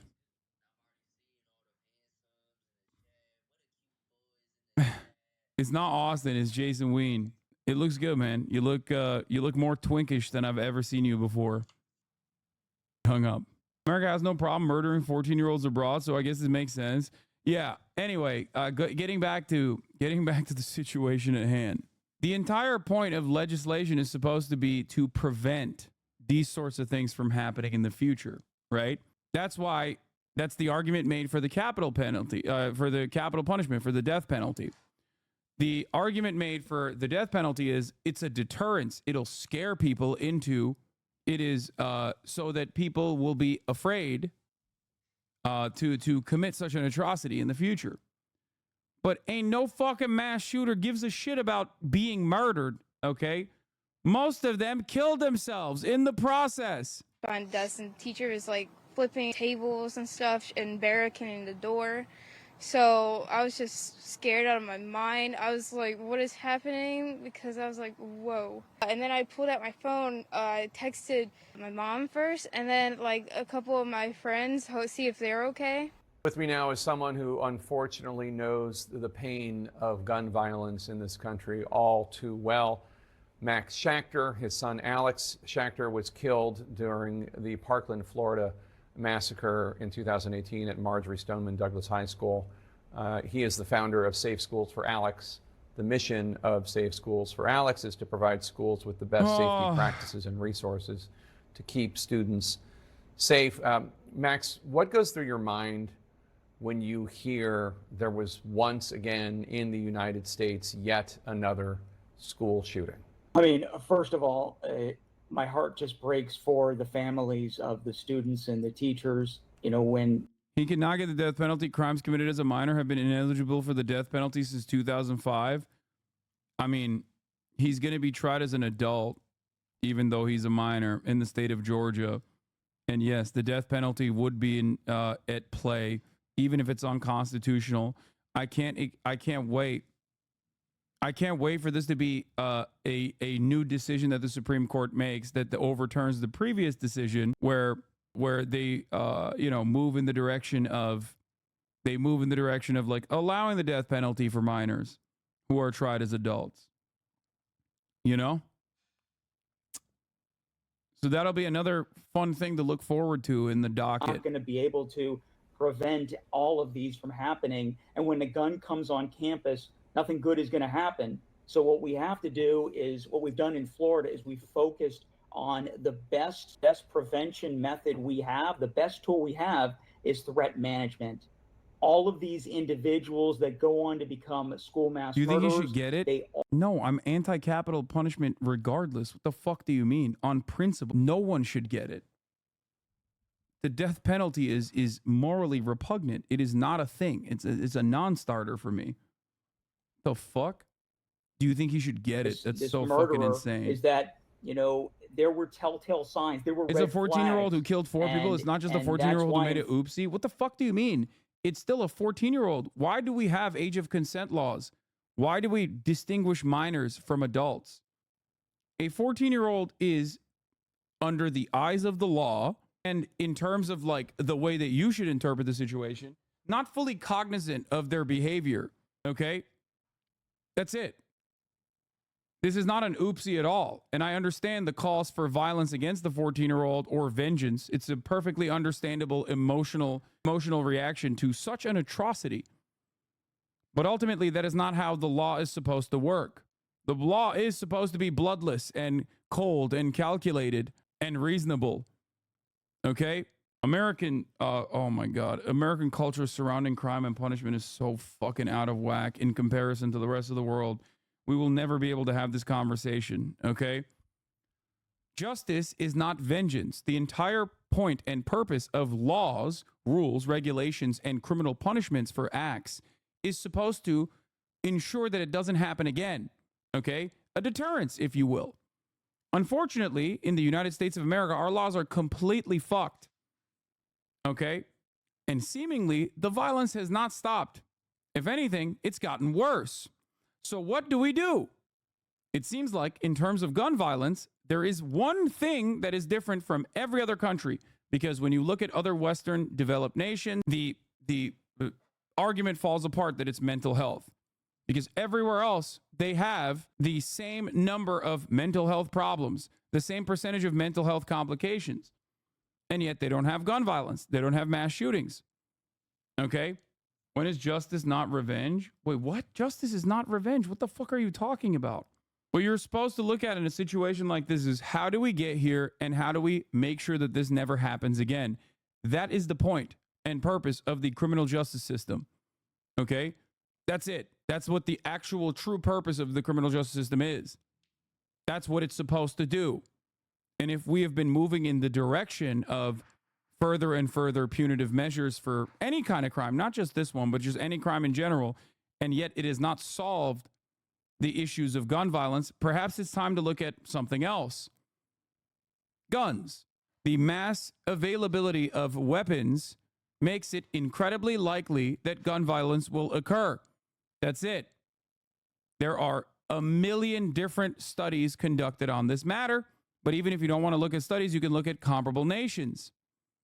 There's one other nation in the European continent, Switzerland, that has higher levels of gun ownership than all of the other Western nations in Europe. Okay? Switzerland also happens to have higher rates of gun violence than all of the other nations in Europe. Having said that, however, Switzerland, despite having a heavily armed citizenry, still does not have anywhere near the rates of gun violence that America experiences. Perhaps there is a reason for that. The reason is reasonable gun violence prevention measures, legislation, gun control. Okay? That's it. They're not wizards. They're not operating on a different fucking plane of existence. They're human beings. Social safety nets, of course, factor into this. But you have to understand, like, I am calling for cooler minds to prevail here. Okay? You lived up, brother. I like guns. I like shooting guns. Okay? You know this already. I do not have a problem with just like a firearm in general. Having said that, however, it is unconscionable that everyone and anyone could just have a gun, carry it, take it from their parents, and use it.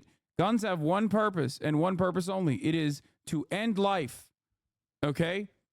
That's it. The first thing that someone at a firing range will tell you is how to responsibly use the gun. Because those motherfuckers understand it better than anyone else. Because if mistakes are made, they'll die. Okay? It is not an accident that gun violence is significantly lower in states where there are more restrictions on access to weapons. California comes to mind, even Illinois, where Chicago is, that everybody fucking talks about all the goddamn time, still has a lower gun violence rate than the national average. And Chicago, Illinois specifically, is obviously right next to a bunch of states where there's no fucking gun restriction, no gun legislation whatsoever, which is precisely the reason why the overwhelming majority, if not damn near entirety of the guns purchased and used in gun violence in the state of Illinois, in Chicago, are actually purchased outside of the state. You just drive a couple miles, cross a state boundary, and you bring that gun into the state. There is no argument. There is no argument against reasonable, common sense gun violence. Are you reading this from Twitter? No, I am a political commentator for the past 10 fucking years. If you think this is my first foray into responsible gun safety arguments, I don't know what else to tell you. Twitter, he says. Dumb fuck. Yeah, I went to the Nazi website to learn about responsible gun violence prevention measures. Bring back public hangings for this shit like this. That would be a real deterrent. People shouldn't have to send their kids to school with fear of their kids not coming home. Kids in American schools getting shot at more than cops at this point. Yeah, that's the real reason.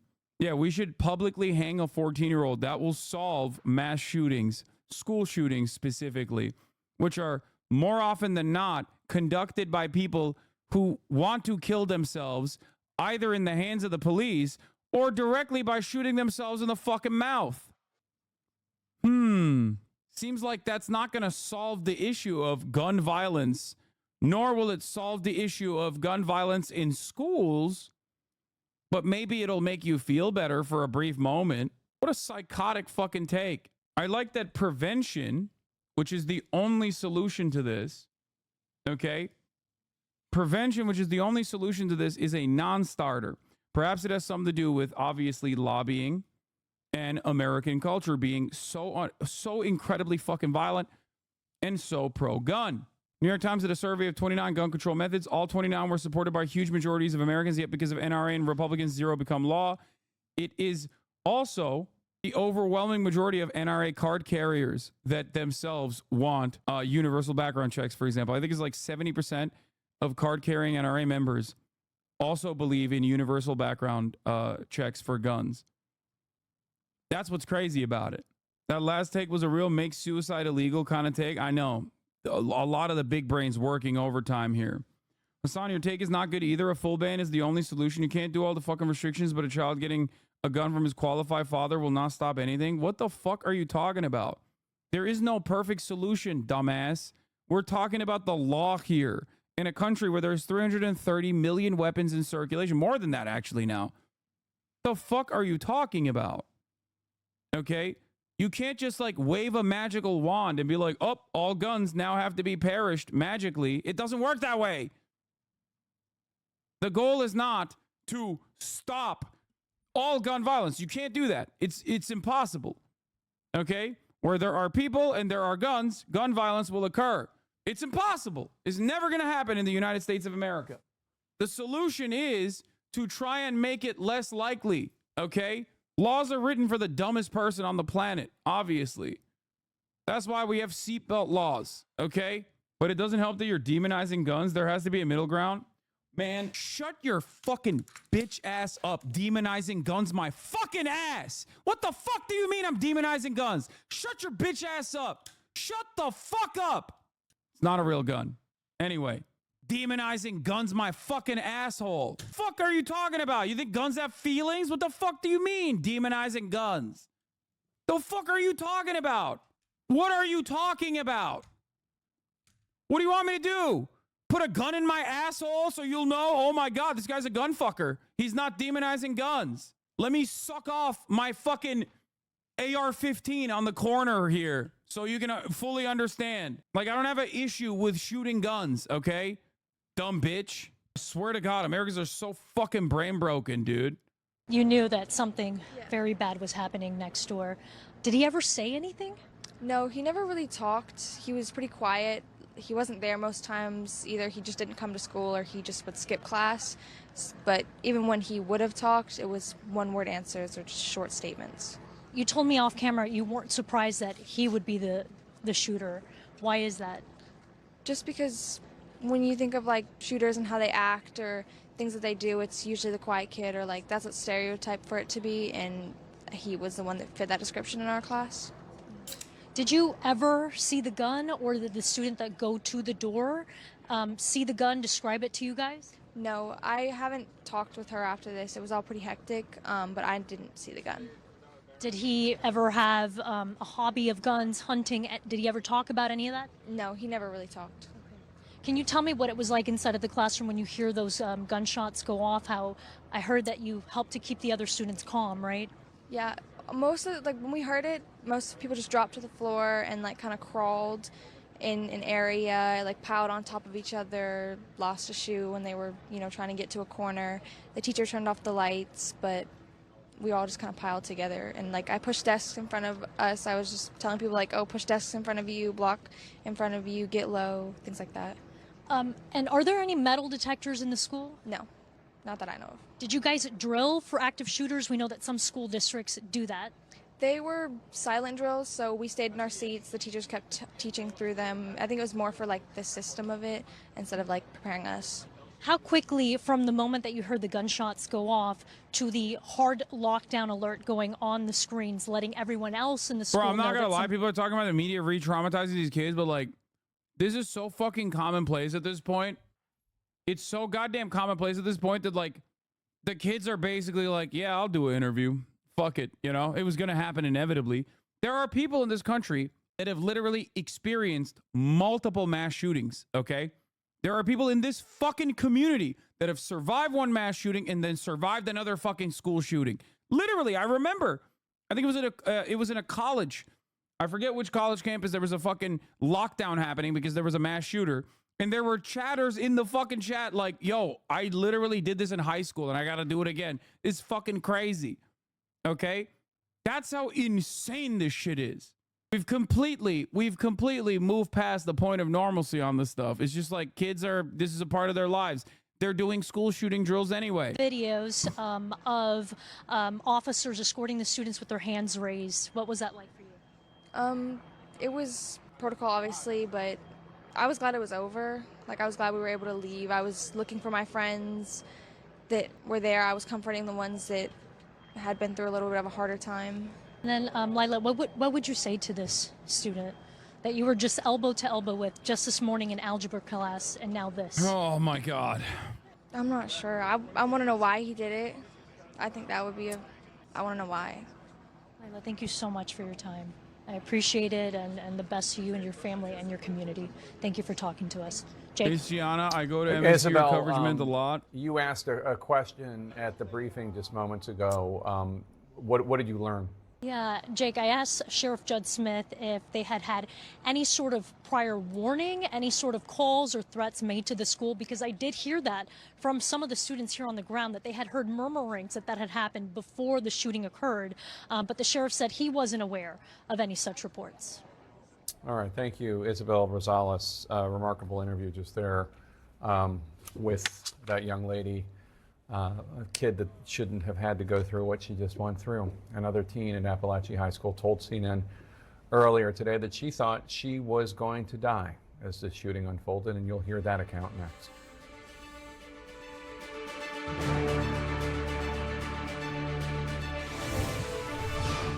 At drivetime.com, we know you just want to shop for cars online without impacting your credit. No, don't you dare hit my credit. We won't hit your credit. Oh, you can get approved, see your real terms, and customize your payments. With no hit to your credit. Yay! No Shop for cars online with no credit hit at drivetime.com.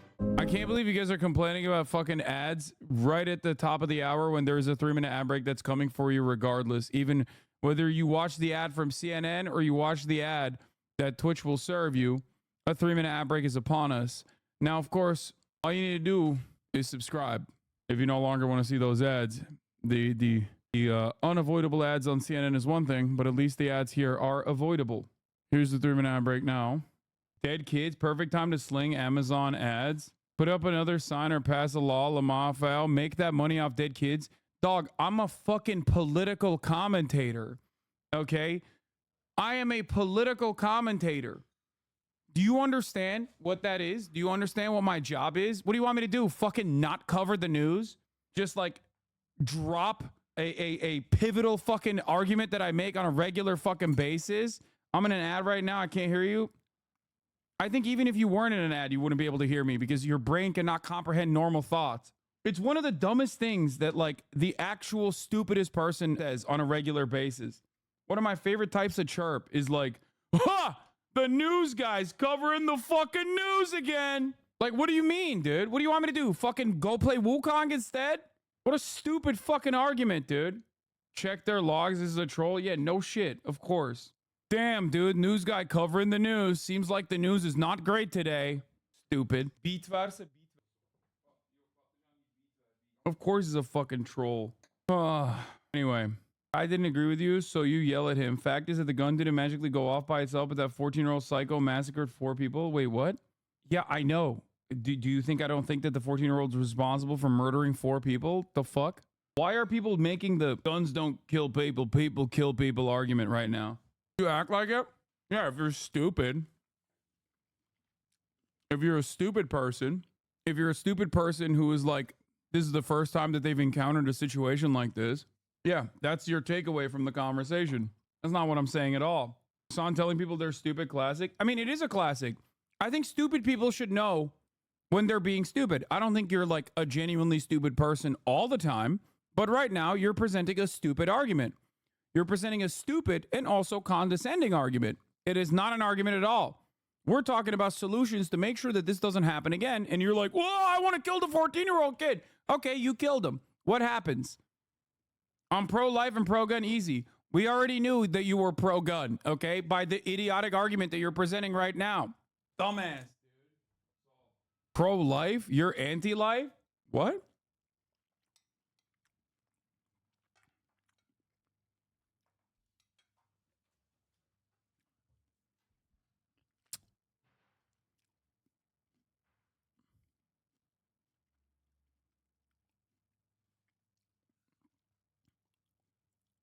You what? Bro, you just said, I think we should immediately kill this 14-year-old. That will solve the issue of gun violence in a country where it happens literally every day. And now you're saying I'm anti-life because I'm personally saying the real problem is the mass availability of guns. You can't be anti-gun violence. You would act different if it was your brother who got killed, hypocrite. Dog. Whether it's my brother who got killed or anyone else's brother that got killed, you are still the problem. Okay? It is your resilient attitude in the face of facts that says, no, it's not the guns that are the issue. You are the reason why so many people are getting slaughtered. Okay? It's dumbasses like you with this dumbass fucking perspective that says, hey, guess what, dude? We're going to have guns. Sorry. Kids are going to have to die because I want to suck off my gun. You libs are causing all this violence? Bro, you are... I think you need to be institutionalized immediately. Every new thing that you have said has made you even more unhinged. The coworker take... Bro, I don't even know if this is a coworker take at this point. My brother was literally murdered, and you're an absolute piece of shit. Hassan is right. Regulating guns is more important than your personal vengeance. Yeah. Well, he also thinks liberals are causing this violence or some shit. I don't know why. I don't know how this became a lib thing. Yes, always liberals. It's just weird because it quite literally is not. Gun violence is overwhelming in red states, like significantly higher in red states than blue states. States where there are less restrictions on guns. You know that, right? Well, you don't know anything. You're barely sentient. But if you didn't know that, you should. Okay? And gun violence in this regard actually ranges anywhere from mass shootings, school shootings, all the way down to suicide. Barely sentient, says the guy who loves 9/11. Who loves 9/11? What are you talking about, dude? How have you subscribed for 8 months to a guy who you think is a lover of 9/11? You were paid by the Dems for the DNC? What is this Oh, dude, I think this person's having like a mental health episode. Never mind. I think he's just having a... You're better than your uncle. Why did you even go to the DNC? If you had more backbone, you wouldn't have listened to the Obamas of the DNC. Oh, I think this guy is like a real leftist. Are you genuinely disappointed, or are you just pissed that they threw you out? She's an extension of Obama and Biden. Did you seriously think there was hope? Yeah. What's really sad about a lot of this is just like, dude, you're just mentally ill, you know? Like, there's not really much I can do here in this situation. You're hallucinating positions that I do not have. You're refusing to, like, analyze the information in front of your fucking eyes. Trump Vance 2024. Hell yeah, brother. They're going to fix the gun violence problem. He's a Turk in the EU who hates you and is also trying to figure out for the past several months if he's Italian as well.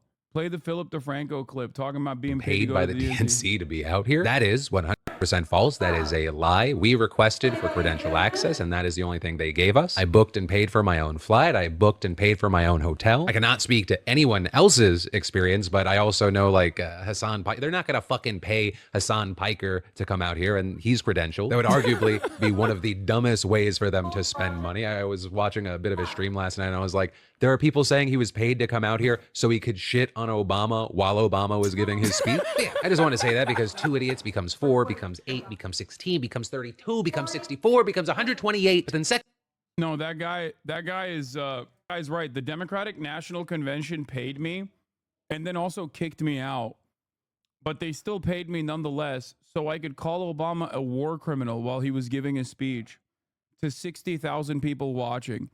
Or so I could criticize the DNC when they refused to have a Palestinian speaker. Great use of funds for the Democratic National Convention. That guy's a German Turk who created a post where he asked, do I look 100% Northern Italian? He's German. I don't know why he's talking about America, bro. I found his Reddit. Yeah. It's so funny because that dude is like, oh no, I am... That dude is hilarious because while he is like the #1 enemy in German society as a Turkish dude, he still is like subscribing to, I guess, somewhat white supremacist values here, where he's like, no, you don't understand. Germans actually treat me differently because I look white. I look Italian. Meanwhile, he's like 3 seconds removed from getting hate crimed. But hey, man, keep fantasizing about a future where you have your guns, okay? And you're voting for Trump and Vance. Has he ever seen a gun? Doubt it. I owned you. It is a killer. I'm not going to ban this guy. He's hilarious. All the white neo-Nazi LARPers are brown people pretending to be white off Twitter. I know. It's fucking hilarious. It is so common. Anyway, we are going to get to the Russia Today payments that came for some of my favorite content creators, of course, Tim Pool. He's just coping. I'm calling him a fucking idiot, and that the Germans in his immediate vicinity would probably fucking stab him to death if given the opportunity. But he's still fantasizing about a fucking world that doesn't exist where he is treated like a white guy because he kind of looks white. Damn, this guy's good.